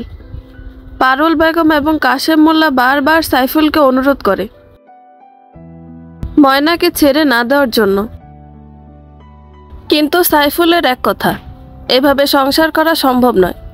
সেই সাথে কাশেম মোল্লা এবং পারুল বেগমকে অনেক কথা শোনায়। তারা সত্যি গোপন করে সাইফুলদের ঠকিয়েছে। সাইফুল কারো অনুরোধ না রেখে চলে যায়। ময়না তার যাবার দিকে তাকিয়ে থাকে। সাইফুল চলে যেতে কাশেম মোল্লা ময়নার গালে থাপ্পড় বসিয়ে দেয়। ময়না ভীত চোখে কাশেম মোল্লাকে দেখে। কাশেম বলে, তোকে এত সত্যবাদী হতে কে বলেছে? ময়না শুধু কান্না করে।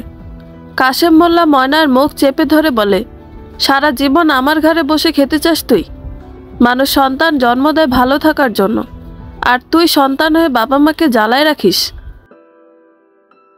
পারুল বেগম কাশেম মোল্লাকে অনুরোধের সুরে ময়নাকে ছেড়ে দিতে বলে। কাশেম পারুলের গায়ে আঘাত করে।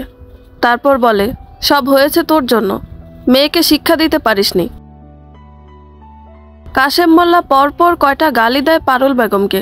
পারুল বেগম প্রত্যুত্তর করে না। কাশেম মোল্লা রেগে চলে যায়। তারপর পারুল বেগম ময়নাকে অনেক বকা দেয়। তাকে এতবার করে বারণ করলো, তাও সে সব সাইফুলকে বলল। ময়না সাইফুলকে হারিয়ে এমনিতে ভেঙে পড়েছে। তার মাঝে বাবা মায়ের এমন ব্যবহার নিতে পারে না। সে জ্ঞান হারিয়ে মাটিতে লুটিয়ে পড়ে। ইতিমধ্যে গ্রামে ছড়িয়ে গেছে ময়নাকে তার জামাই ছেড়ে গেছে। লোকের মাঝে কানাঘুষা শোনা যাচ্ছে। সবাই বেশ মজা পেয়েছে ঘটনায়।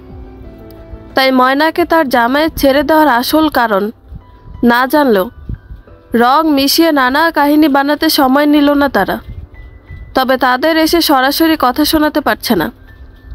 কাশেম মোল্লা লোকটা যে ভালো না। কথা শোনাতে আসলে উল্টো কাশেম মোল্লা তাদের খবর করে ফেলবে। সেজন্য আড়ালে ভালোই কানাঘুষা চলছে। ময়নার বাবা মা সাইফুল এবং তার মায়ের কাছে যায় আবার অনুরোধ করতে, সব ভুলে ময়নাকে যাতে তারা গ্রহণ করে। কিন্তু না, সাইফুল এবং তার মা এমন খারাপ একটি মেয়েকে গ্রহণ করবে না। কাশেম মোল্লা এবং পারুল বেগমকে সেদিন সাইফুলদের বাড়ি থেকে বেশ অপমানিত হয়ে ফিরতে হয়। সেদিন বাড়ি ফিরে কাশেম মোল্লা অমানুষের মতো ময়নাকে মারতে থাকে।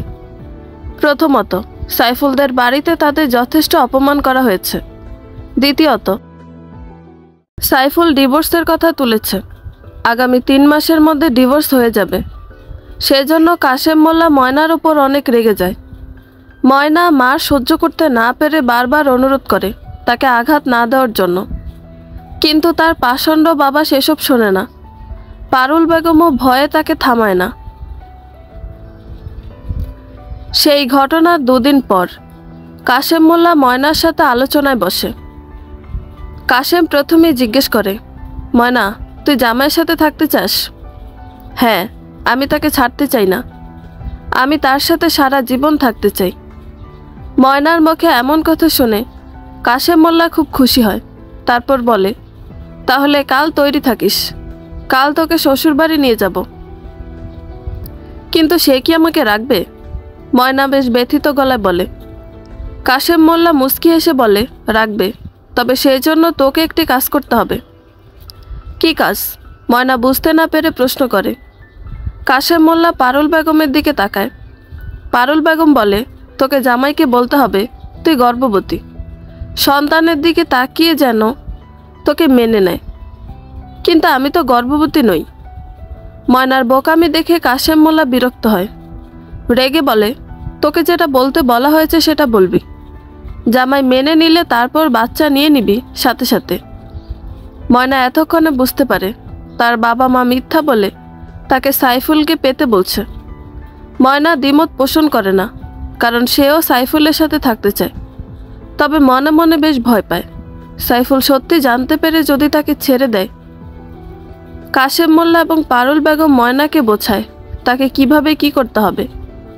ময়না গভীর মনোযোগ দিয়ে সেই কথা শোনে।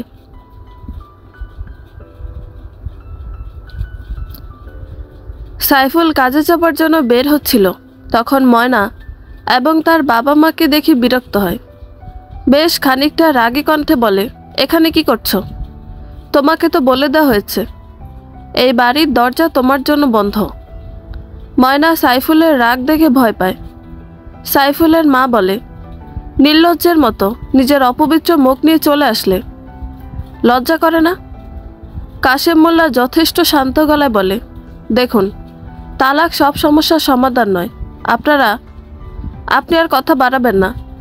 একে তো আমাদের ঠকিয়ে নিজের খারাপ মেয়েকে গুছিয়ে দিয়েছেন, তার ওপর বারবার নির্লজ্জের মতো অপমানিত হতে আমাদের বাড়ি আসছেন। সাইফুলের মায়ের অপমানজনক কথা শুনেও কাশেম মোল্লা এবং পারুল বেগম কিছুই বলে না, কারণ তারা জানে তারা মেয়ের বাবা মা, তাদেরকে এসব সহ্য করতেই হবে। কাশেম মোল্লা ময়নার দিকে তাকায়। ময়না ধীর পায়ে সাইফুলের দিকে এগিয়ে যায়। তারপর বলে, আমাকে ক্ষমা করে দেওয়া যায় না? সাইফুল মুখ ঘুরিয়ে নেয়। পারুল বেগম ইশারা করতে ময়না বলে, আমাদের সন্তানের জন্য কি এই সম্পর্ক টিকিয়ে রাখা যায় না? এটা শুনে সাইফুল এবং তার মা বেশ খানিকটা অবাক হয়। সাইফুল বিস্ময় কাটিয়ে বলে, তুমি গর্ভবতী? হ্যাঁ, ময়না কাঁপা কাঁপা গলায় বলে। সাইফুল বলে, তাই এ বাচ্চা যে আমার তার কি নিশ্চয়তা? বাচ্চাটা তো তোমার পাপের ফলও হতে পারে। ময়না ভেতর থেকে বারবার ভেঙে যাচ্ছে। সাইফুল মাত্র একটি সত্য জেনে তাকে এভাবে অপমান করছে, এতটা অপমান করছে। ময়না এত বড় ভুল করে ফেলল, তার সত্যি বলা এত বড় অপরাধের হয়ে গেল। ময়না জবাব দিচ্ছে না দেখে কাশেম মোল্লা বলে, দেখো, বাচ্চাটা তোমাদের বিয়ে হয়েছে 6 মাসের উপরে। আর তুমি যে ঘটনা বলছো সেটা আরও আগের। সেখানে এতদিন পর তার বাচ্চা হওয়া অসম্ভব। এটা তোমার বাচ্চা। আমার মেয়েটা তো জেনে শুনে এমন করেনি, ভুল করে হয়েছে। বাবা সাইফুল, তুমি তাকে মাফ করে দাও, অন্তত বাচ্চাটার কথা ভেবে। পারুল বেগম হাত জোর করে এই কথা বলে। সাইফুলের মা কর্কশ গলায় বলে, অসম্ভব। পাড়া প্রতিবেশী সবাই জেনে গেছে আপনার মেয়ে নষ্টা, তাই আমার ছেলে তাকে ছেড়ে দিয়েছে। এখন এই মেয়েকে আবার আমাদের বাড়িতে জায়গা দেওয়া সম্ভব নয়। পাড়া প্রতিবেশী কি বলবে? সাইফুল তার মায়ের কথায় সম্মতি জানায়। তারপর বলে, বাচ্চাটা যেহেতু আমার, সেহেতু তার জন্মের পর আমরা তাকে নিয়ে আসব। আপনাদের তার দায়িত্ব নিতে হবে না। ময়না সবার সামনে সাইফুলের পা জড়িয়ে ধরে, তাকে মেনে নেওয়ার জন্য অনুরোধ করে। কিন্তু সাইফুলের এক কথা, সে ময়নাকে মানতে পারবে না, তবে বাচ্চার দায়িত্ব নিবে। এসব শুনে এক পর্যায়ে ময়না বলে, বাচ্চা তো নেই। এটা শুনে সাইফুল বেশ হকচকিয়ে যায়। ময়না বলে দেয় সে সাইফুলকে মানাতে মিথ্যা বলেছে, তবে তারা একসাথে থাকলে নিশ্চয়ই বাচ্চা হবে। ময়না সহজ সরল মেয়ে, সে ভেবেছে পরে বাচ্চাকে দেখাবে কিভাবে সাইফুলকে, তাই সত্যি বলে দেওয়া ভালো। তাছাড়া ময়না মিথ্যা বলে হলেও সাইফুলকে জীবনে চেয়েছে। এটা জেনে সাইফুল নিশ্চয়ই তার ভালোবাসা বুঝতে পারবে, কিন্তু ময়না বোঝেনি। তার মতো এই পৃথিবী সহজ সরলভাবে ভাবে না। সাইফুল তার ভালোবাসা বোঝা তো দূর, উল্টো ময়নার মিথ্যাচার শুনে প্রচণ্ড রেগে গেল। সবার সামনে তার পেটে লাথি দিয়ে দিল। তারপর বলে, বেশ্যা, একটা নষ্টামি। প্রথমে নষ্টামি করে আমাকে বিয়ে করলি, এখন আবার বাচ্চার মতো একটা জিনিস নিয়ে মিথ্যাচার করছিস। তোর কলিজা কত? সাইফুলের মা এবং সাইফুল এবার লাগাম ছাড়া হয়ে যায়। তারা ময়নার চরিত্র, ময়নার স্বভাব সব কিছু নিয়ে গালাগালি করতে শুরু করে। তারপর অনেক অপমান করে তাদের সবাইকে তাড়িয়ে দেয়। ময়না এত কিছুর পরও যেতে চায় না। সে বারবার সাইফুলকে অনুরোধ করে তাকে মাফ করে দিতে। সে সাইফুলকে তার ভালোবাসা বোঝাতে চায়, কিন্তু সাইফুল বোঝেনি। কাশেম মোল্লাও ময়নার ওপর রেগে যায়। সত্যি বলে দেয়, নেহাত এটা ময়নার শ্বশুর বাড়ি, তাই সে ময়নার গায়ে হাত তোলে না, নয়তো হাত তুলত। সেদিনও ময়না সহ তার বাবা মা অনেক অপমানিত হয়ে সাইফুলের বাড়ি ছাড়ে। কেটে যায় 3 মাস। ময়না এবং সাইফুলের ডিভোর্স হয়ে যায়। ময়না এই 3 মাসে 1000 বার সাইফুলের কাছে গিয়েছে এই সম্পর্ককে একবার সুযোগ দেওয়ার জন্য, কিন্তু সাইফুল দেয়নি। ময়না এই বিষয়ে সাইফুলকে দোষ দেয় না। সাইফুল তো এই সমাজেরই পুরুষ, সে তো ভিন গ্রহের বাসিন্দা নয়, তাই সে আলাদাভাবে ভাববে কিভাবে। এই আশা রাখাটা ময়নার ভুল ছিল। ময়না তালাক হওয়ার পর থেকে সে বেশ মন মরা হয়ে যায়, সব সময় চুপচাপ থাকে। এদিকে কাশেম মোল্লা মাঝে মাঝে ময়নার ওপর রাগ ঝাড়ে। এভাবে কেটে যায় বছর। ময়না এখন শুধু কাশেম মোল্লার নয়, বরং পারুল বেগমেরও বোঝা হয়ে উঠেছে। কাশেম মোল্লার সাথে পারুল বেগমও তাকে কথার আঘাত দিয়ে বুঝিয়ে দেয় সে বোঝা। ডিভোর্সি মেয়েরা এই সমাজের বোঝা, বাবা মায়ের বোঝা, সবার বোঝা। ময়না তাদের সব অভিযোগ চুপচাপ শোনে। আগে সে শান্ত ছিল, এখন সে আরও শান্ত হয়ে গেছে। ময়নার বয়স 17 পেরিয়ে 18-র কাছাকাছি হয়ে উঠেছে। এত কম বয়সে তার জীবনে অনেক কিছু ঘটে গেল।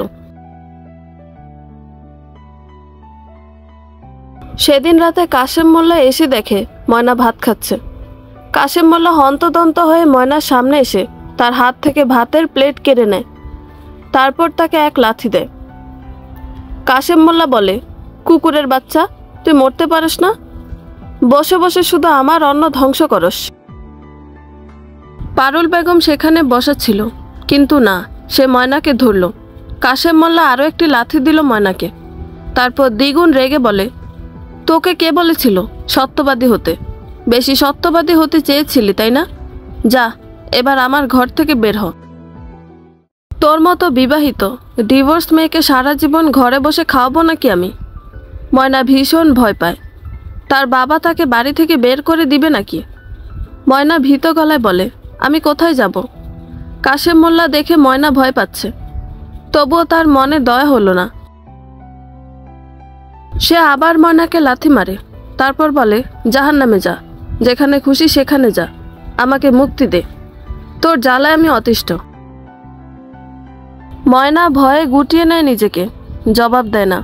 তার কাছে জবাব দেওয়ার মতো কিছু নাই।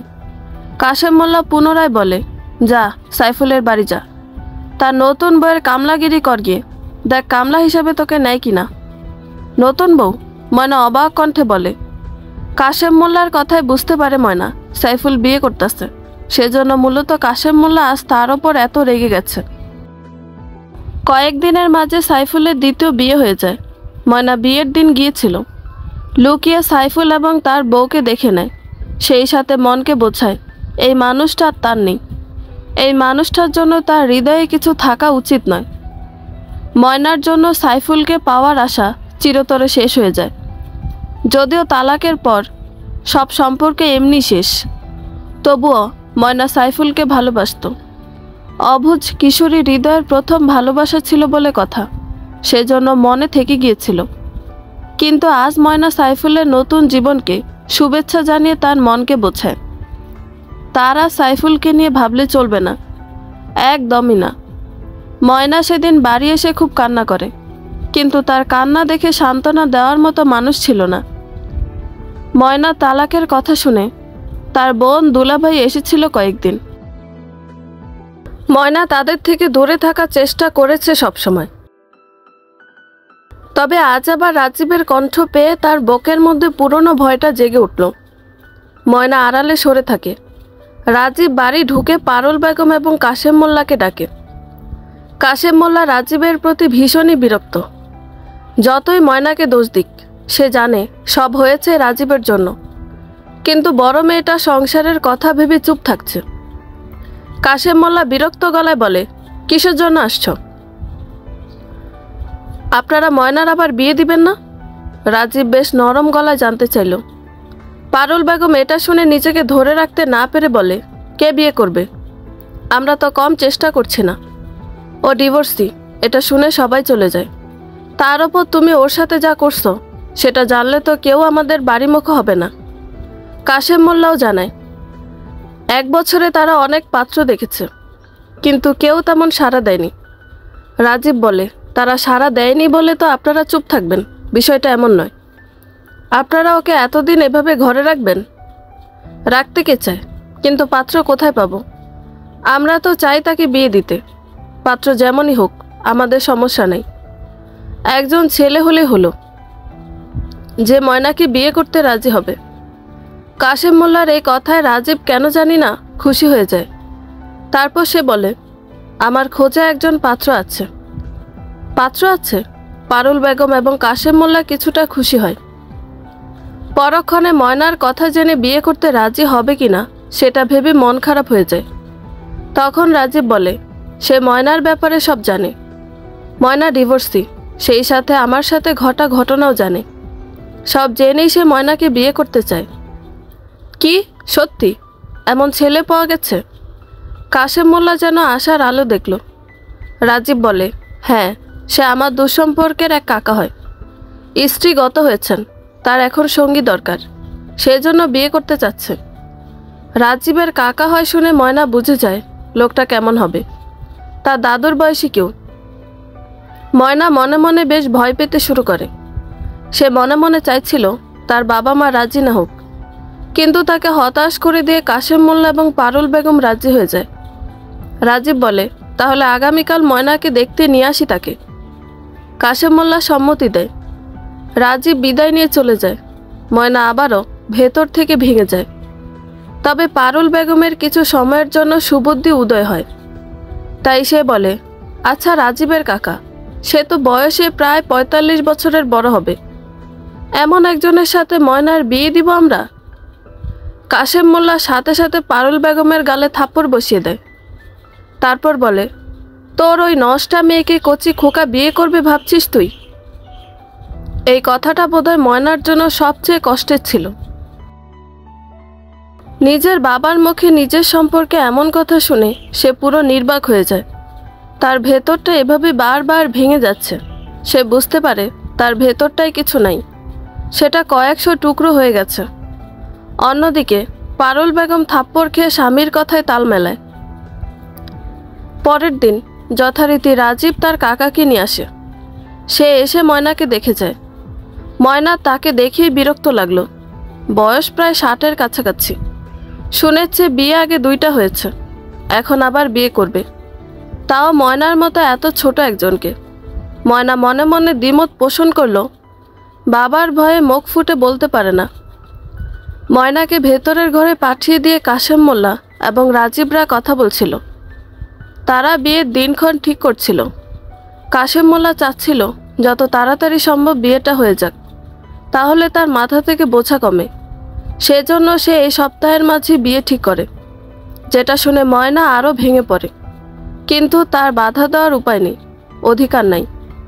তবে ময়না বুঝতে পারে সে ধীরে ধীরে অতল সাগরে তলিয়ে যাচ্ছে। তার জীবনটা একটু একটু করে রোজ রোজ শেষ হচ্ছে। ময়না বিষণ্ণ মুখশ্রীতে হাসি ফুটিয়ে তোলার জন্য বোধহয় বিয়েটা ভেঙে গেল।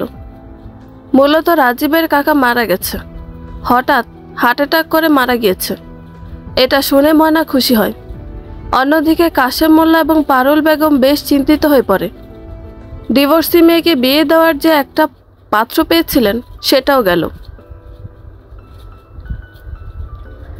ময়নার দিনগুলো একই রকম কেটে যাচ্ছে, তার ভাগ্যে ভালো কিছু নেই। এটা ভেবেই ময়নার জীবনটাকে টেনে নিয়ে যাচ্ছে। এর মাঝে একদিন রাজীব এলো। সে ময়নার সাথে একান্তে কথা বলতে চাচ্ছিল, কিন্তু ময়না তার থেকে পালিয়ে বেড়াচ্ছে। পারুল বেগম সবটা বুঝতে পেরে রাজীবকে চলে যেতে বলে। ময়নার বাবা মা বাড়িতে থাকায় রাজীব তেমন সুবিধা করতে পারেনি, তাই তাকে চলে যেতে হয়। কেটে যায় আরও কয়েকটা মাস। ময়না দিনে দিনে কাশেম মোল্লা এবং পারুল বেগমের চোখের বিষ হয়ে ধরা দিচ্ছিল। তাদের সবচেয়ে বড় বোঝা হয়ে উঠছিল। ময়না সবটা বুঝতে পারে, কিন্তু তার কিছু করার নেই। অন্যদিকে ময়নার বাবা কয়েকজনের কাছ থেকে টাকা ধার নিয়েছিল, যারা কয়েকদিন পর পর বাড়িতে টাকা চাইতে আসে।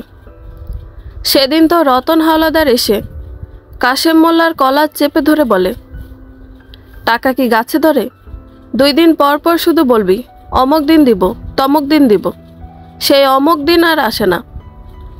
কাশেম মোল্লা অনুরোধের সুরে বলে, রতন ভাই আর কয়েকটা দিন সময় দিন, দিয়ে দিব। শালা 5 লাখ টাকা, যার 1 পয়সা তুই আজ দিতে পারছিস না, অথচ কয়েকদিন পর সব টাকা দিয়ে দিব? জাদুর কাঠি পাবি নাকি? কাশেম মোল্লা এবং পারুল বেগম বারবার অনুরোধ করে যায়। এক পর্যায়ে রতন বলে, দেখ কাশেম, আগামী 5 দিনের মধ্যে 5 লাখের মধ্যে দিয়ে অন্তত আমার 1 লাখ টাকা চাই, চাই মানে চাই। টাকা দিতে না পারলে আমি তোকে ঘরছাড়া করব, তোর সব জায়গা জমি দখলে নিয়ে নিব। রতন হাওলাদার নানাভাবে হুমকি দিয়ে চলে যায়। কাশেম মোল্লা কিছুটা ভেঙে পড়ে। সেই সময় ময়নাকে সামনে দেখে কাশেম মোল্লা ময়নার পেটে লাথি মারে। ময়না দাঁড়ানো থেকে পড়ে যায়। কাশেম মোল্লা বলে, একে আমি ঋণের বোঝায় শেষ, তার মাঝে এই একটা আপদ। যখন তখন নিজের পাপি মুখ নিয়ে সামনে চলে আসে। পারুল বেগম কিছু বলতে গেলে কাশেম মোল্লা তাকেও মারে। সে তার সমস্ত রাগ কষ্ট মা মেয়েকে মেরে দূর করে। রতনের দিয়ে যাওয়া 5 দিনের থেকে 2 দিন সময় চলে যায়। কাশেম মোল্লা টাকার চিন্তায় বেশ ভেঙে পড়েছেন। অনেকের কাছে ধার করেও টাকা পায়নি। 2 দিন পর রাজীব কাশেম মোল্লাকে একটা জায়গায় ডাকে। কাশেম মোল্লা রাজীবের কাছে এসে বলে, কি বলবে বলো? শুনলাম আপনি খুব সমস্যায় পড়েছেন। কাশেম মোল্লা জবাব দেয় না। রাজীব নিজের একটা হাত কাশেম মোল্লার হাতে রাখে, তারপর বলে, আপনি চাইলে খুব সহজে আপনার সমস্ত সমস্যার সমাধান করতে পারেন। কিভাবে? কাশেম মোল্লা বুঝতে পারে না। রাজীব বলে, আমি যা বুঝলাম, ময়নার এত কলঙ্ক নিয়ে তাকে কেউ বিয়ে করবে না। সে সারা জীবন আপনাদের ঘাড়ে বসেই খেয়ে যাবে। আপদটা যে যাবে না সেটা তো আমি বুঝেছি। আমার কপাল। কাশেম মোল্লা হাত দিয়ে কপালে 2টো বাড়ি মারে। রাজীব তাকে শান্ত করে, তারপর বলে, আপনি চাইলে ময়নাকে কাজে লাগিয়ে টাকা উপার্জন করতে পারেন, যে টাকা দিয়ে আপনি আপনার ঋণ দূর করার সাথে নিজের হাতে অনেক টাকা জমা রাখতে পারবেন। মানে কিভাবে?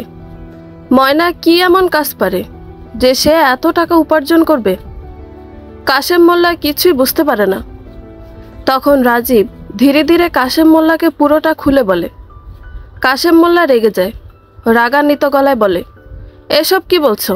ও আমার মেয়ে, তার চেয়ে বড় কথা ওর সাথে আমার মান সম্মান জড়িয়ে আছে। দেখুন, এই উপায়ে আপনি ধনী হতে পারবেন। তাছাড়া আপনার মেয়ে তো সতী নয়, যা সম্মান যাওয়ার তা গিয়েছে। বাকি হলো এসব কথা কেউ না জানলে হলো, তাহলেই তো আপনার চিন্তা কমবে। রাজীব নানাভাবে কাশেম মোল্লাকে বোঝাতে থাকে। ময়না কলঙ্কিনী, তার জন্য কিছু অবশিষ্ট নেই। তাকে কেউ বিয়ে করবে না। সারা জীবন সে কাশেম মোল্লার বোঝা হয়ে থাকবে। তার চেয়ে ময়নার মাধ্যমে তাদের দিন ফেরানো গেলে অসুবিধা কোথায়? কাশেম মোল্লাকে প্রায় ঘন্টা 2 রাজীব বোঝায়। কাশেম মোল্লা অবশেষে সব ভেবে চিনতে রাজি হয়। পরের দিন সকালবেলা কাশেম মোল্লা ময়নাকে ডাক দেয়। ময়না ভয়ে ভয়ে তার কাছে আসে। কাশেম মোল্লা বলে, চল। কোথায়? ময়না আস্তে করে জিজ্ঞেস করে। পারুল বেগম বলে, তোর বাবা তোর জন্য একটা কাজ দেখেছে, সেটা আজ থেকে তোকে করতে হবে। কি কাজ? ময়নার এমন প্রশ্নে পারুল বেগম জানায় সে জানে না।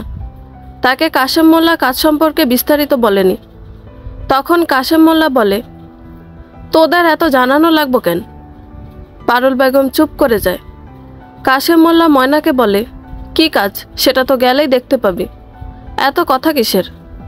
অনেক তো জ্বালিয়েছিস আমাকে, এবার না হয় আমাকে একটু শান্তি দে।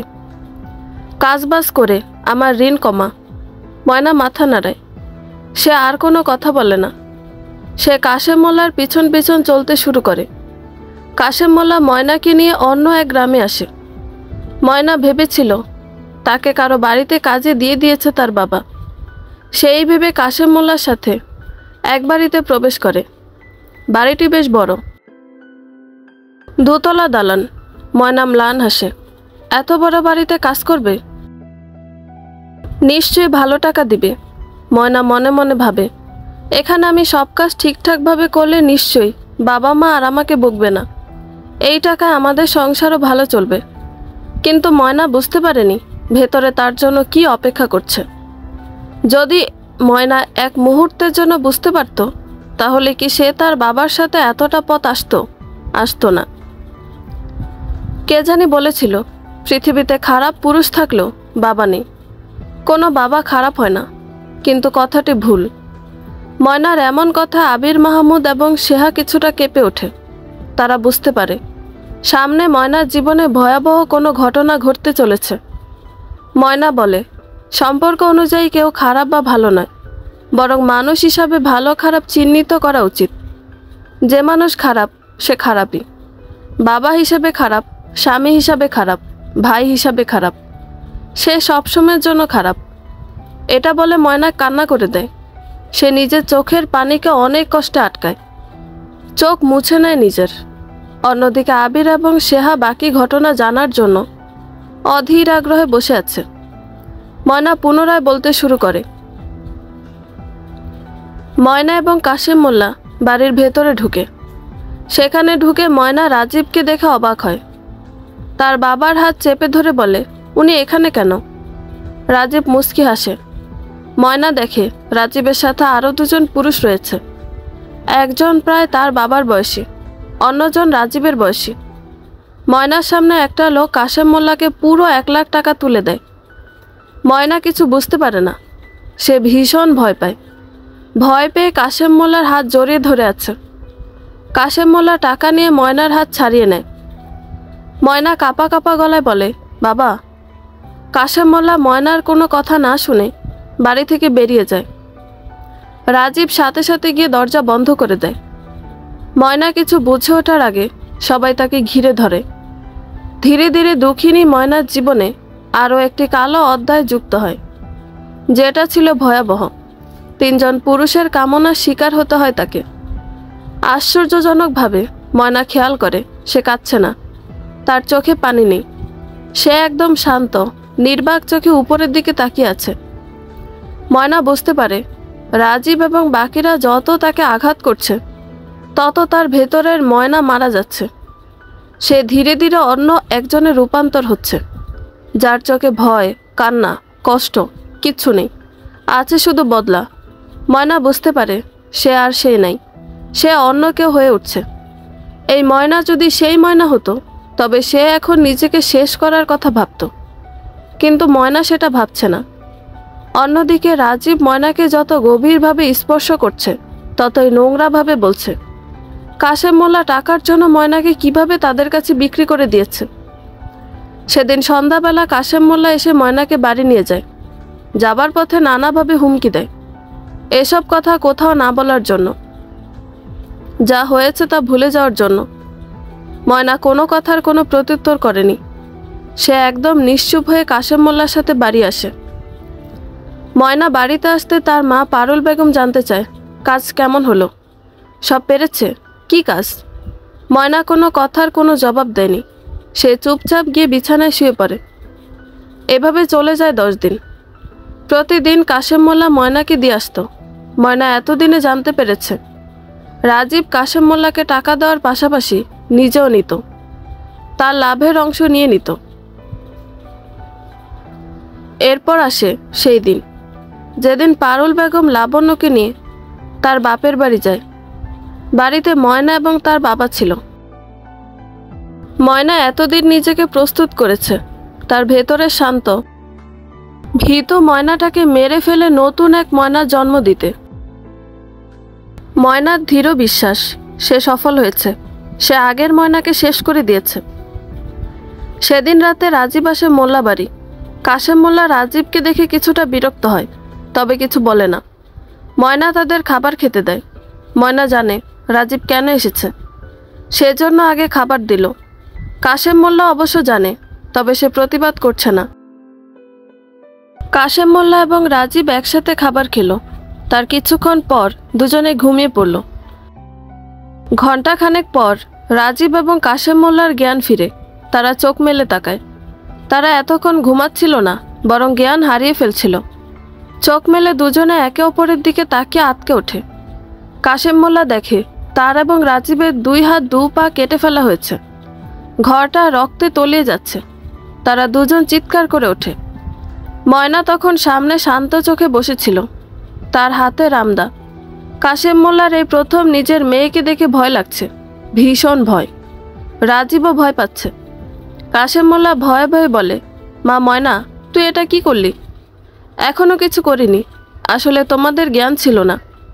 আমি যেটা করব সেটা করে মজা পাবো না তো, সেজন্য জ্ঞান ফেরার অপেক্ষা করছিলাম। আর তোমাদের জ্ঞান ফিরলে যাতে আমাকে বাধা দিতে না পারো, তাই হাত পা কেটে নিলাম। ময়না শান্ত গলায় বলে এমন কথা শুনে রাজীব এবং কাশেম মোল্লা জান যায়। রাজীব বলে, ময়না, আমাদের হাসপাতাল নিয়ে যাও। ময়না জবাব দেয় না। সে শুধু শান্ত চোখে দুজনের দিকে তাকিয়ে থাকে। কাশেম মোল্লা তার ভুলের জন্য ক্ষমা চায়। ময়না ম্লান হাসে। তারপর বলে, আমার সামনে আমার বাবা নয়, একজন খুনি রয়েছে। সেই খুনি যে আমাকে খুন করেছে। আর খুনের শাস্তি ভয়াবহ হয়, তোমরা জানো না? আমাকে তোমাদের সেই ভয়াবহ শাস্তি তো দিতে হবে, তাই না? কাশেম মোল্লা এবং রাজীব অবাক হয়। ময়নাকে খুন করেছে। ময়না ম্লান হেসে বলে, হ্যাঁ, খুন করেছ। তোমরা আমাকে খুন করেছ। এখন যে আমিটা দাঁড়িয়ে আছি সেটা আমি নেই, এ আমি অন্য আমি, একদম অন্য। এটা বলে ময়না হিংস্র চোখে তাকায়। তারপর রামদা দিয়ে এক আঘাতে রাজীবের শরীরটা মাঝখান দিয়ে 2 ভাগ করে ফেলে। কাশেম মোল্লা এটা দেখে অবাক। ময়না তারপর রাজীবের মাথাটা শরীর থেকে আলাদা করে ফেলে। কাশেম মোল্লার সামনে ময়না রাজীবের শরীর টুকরো টুকরো করা শুরু করে। কাশেম মোল্লা বাঁচাও বাঁচাও বলে চিৎকার দেয়। ময়না বুঝতে পারে বাহিরে প্রতিবেশীরা এসেছে। ময়না তাই কাশেম মোল্লার মাথা শরীর থেকে আলাদা করে ফেলে, যাতে সে আর চিৎকার করতে না পারে। তারপর আস্তে আস্তে দুজনকে কয়েকশো টুকরো করে ফেলে। আবির মাহমুদ এবং সেহা দুজনে ময়নার দিকে কেমন নিষ্প্রাণ চোখে তাকিয়ে আছে। দুজনের কারো কণ্ঠে শব্দ নেই। নীরবতা ভেঙে আবির বলে, একদম ঠিক করেছো তুমি, এদের সাথে এটাই হওয়া উচিত। আপনি হয়তো বলার জন্য বলছেন, বাস্তবতা বড় কঠিন। অন্যরা যে পরিস্থিতিতে এমন ঘটনা ঘটায়, আমরা সেই পরিস্থিতিতে না পড়লে তার অবস্থা উপলব্ধি করতে পারি না। ময়নার এই কথার জবাবে আবির এবং সেহা মাথা নাড়ায়। তারা চলে যায়। পারুল বেগম এবং লাবণ্য ময়নার সাথে দেখা করতে আসে। পারুল বেগম বলে, তোর সাথে এত জঘন্য ঘটনা ঘটেছে, একবার বলতে পারলি না আমাকে?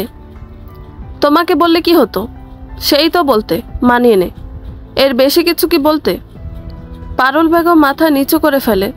সত্যিই তো, সে এর বেশি কিছু বলতো না, বলতো না। যতই হোক, লোকটা পারুল বেগমের স্বামী ছিল, যাকে সে শ্রদ্ধা করে, সম্মান করে, ভালোবাসে। পারুল বেগমের মাথা নত করে নেওয়া দেখে ময়না মুচকি হাসে। অন্যদিকে লাবণ্য ময়নার সাথে কোনো কথা বলে না। তার মাঝে অপরাধবোধ কাজ করে। লাবণ্য ময়নার চোখের দিকে তাকায়, এক দৃষ্টিতে শুধু তাকিয়ে থাকে। মুখে না বললেও লাবণ্য মনে মনে বলে, লাবণ্য বিয়ে হয়ে রাজীবের বাড়ি যাওয়ার পর কয়েক মাস রাজীবের সাথে সম্পর্ক সুন্দর ছিল। তারপর রাজীবের অবহেলা, রাতের পর রাত বাড়ি না ফেরা, সব কিছুতে লাবণ্য বুঝতে পারে রাজীব পরনারীতে আসক্ত। প্রথম এসব নিয়ে কথা বললে রাজীব, তার বাবা মা সবাই লাবণ্যকে মারধর হতে শুরু করে, অনেক বকাবকি করে। একবার তো সহ্য করতে না পেরে লাবণ্য বাবা মাকে বলে, কিন্তু লাভ হয় না। উল্টো তারা লাবণ্যকে জামাইয়ের মন মতো হওয়ার চেষ্টা করতে বলে। তারাও দিন শেষে লাবণ্যর দোষ দেখে। লাবণ্য তো তাদের জন্য মানিয়ে নিতে নিতে ভেতর থেকে শেষ হয়ে গেছে। বোনের সাথে অন্যায় হয়েছে জেনেও স্বামীর পক্ষ নিয়েছে, কারণ এছাড়া তার উপায় ছিল না। তার সংসার থাকতো না, সংসার না টিকলে বাবা মাও ঘরে তুলতো না, তার মাঝে বাচ্চা হয় না। সব মিলিয়ে লাবণ্য ভালো ছিল না। ময়না এবং লাবণ্যের মাঝে পার্থক্য, ময়না নিজের ভেতরের সত্তাকে শেষ করে তার মধ্যে এক সত্তার জন্ম দিয়েছে, আর লাবণ্য সেটা পারেনি। লাবণ্য সারা জীবন শুধু অন্যায় সহ্য করে গেল, রোজ রোজ নিজের ভেতরটাকে শেষ হয়ে যেতে দেখেছে। লাবণ্য থানা থেকে বেরিয়ে আসে, তার পিছনে পারুল বেগম আসে। লাবণ্য বাহিরে এসে কান্নায় ভেঙে পড়ে। পারুল বেগম তাকে জড়িয়ে ধরে। অন্যদিকে ময়না মনে মনে বলে, আমার উচিত ছিল তোমাদেরও শেষ করে দেওয়া, কিন্তু আমি পারিনি, এটাই আমার ব্যর্থতা। আমি পুরোপুরি অন্য আমি হতে পারিনি। সমস্ত সাক্ষ্য প্রমাণের ভিত্তিতে ময়না যাবজ্জীবনের কারাদণ্ড হয়। ময়নার মধ্যে এসব নিয়ে কোনো ভাবান্তর দেখা দিল না। যে জীবন্ত এক মৃতদেহ, তার কিসের এত ভাবনা? ময়নার কাছে সবটা স্বাভাবিক। ময়নার দিন কাটতে থাকে কারাগারে। অন্যদিকে পারুল বেগম এবং লাবণ্য ধীরে ধীরে স্বাভাবিক জীবনে ফিরে আসার চেষ্টা করে। মাঝে মাঝে ময়নার সাথে দেখা করতে যায়, কিন্তু ময়না তাদের সাথে দেখা করে না। ময়না তাদের সাথে দেখা না করে এটা বুঝিয়ে দিয়েছে সে তাদের এখনও ক্ষমা করেনি, সারা জীবনে হয়তো কখনো ক্ষমা করবে না। পারুল বেগম এবং লাবণ্য ময়নাকে কখনো বোঝাতে পারে না তাদের পক্ষে নিজেদের সত্তাকে শেষ করে অন্য কেউ হওয়া সম্ভব ছিল না। তারা কখনো পারত না নিজেদের মধ্যে অন্য এক আমি জন্ম দিতে। তাই তাদের কাছে মেনে নেওয়া, মানিয়ে নেওয়াই সব ছিল। অন্যদিকে ময়না ভাবে সে এখন অন্য একজন। তার জীবনের দুঃসময়ে কোনো বাবা মা বোন ছিল না, এখনও তার দরকার নেই। এখন সে অন্য আমি হয়ে বাঁচতে চায়, যে আমিতে সম্পর্কের ঊর্ধ্বে অন্যায়ের প্রতিবাদ। তাই তো ময়না অন্য এক ময়না হয়ে উঠেছে, যার আমিতে মিশে আছে অন্য আমি। বন্ধুরা, গল্পটি ভালো লেগে থাকলে একটা লাইক করে দিবেন এবং গল্প সম্পর্কে কোনো মতামত জানানোর থাকলে কমেন্ট করতে পারেন। নতুন নতুন আরও গল্প শোনার জন্য চ্যানেলটি সাবস্ক্রাইব করে পাশেই থাকবেন। ধন্যবাদ সবাইকে, ভালো থাকবেন।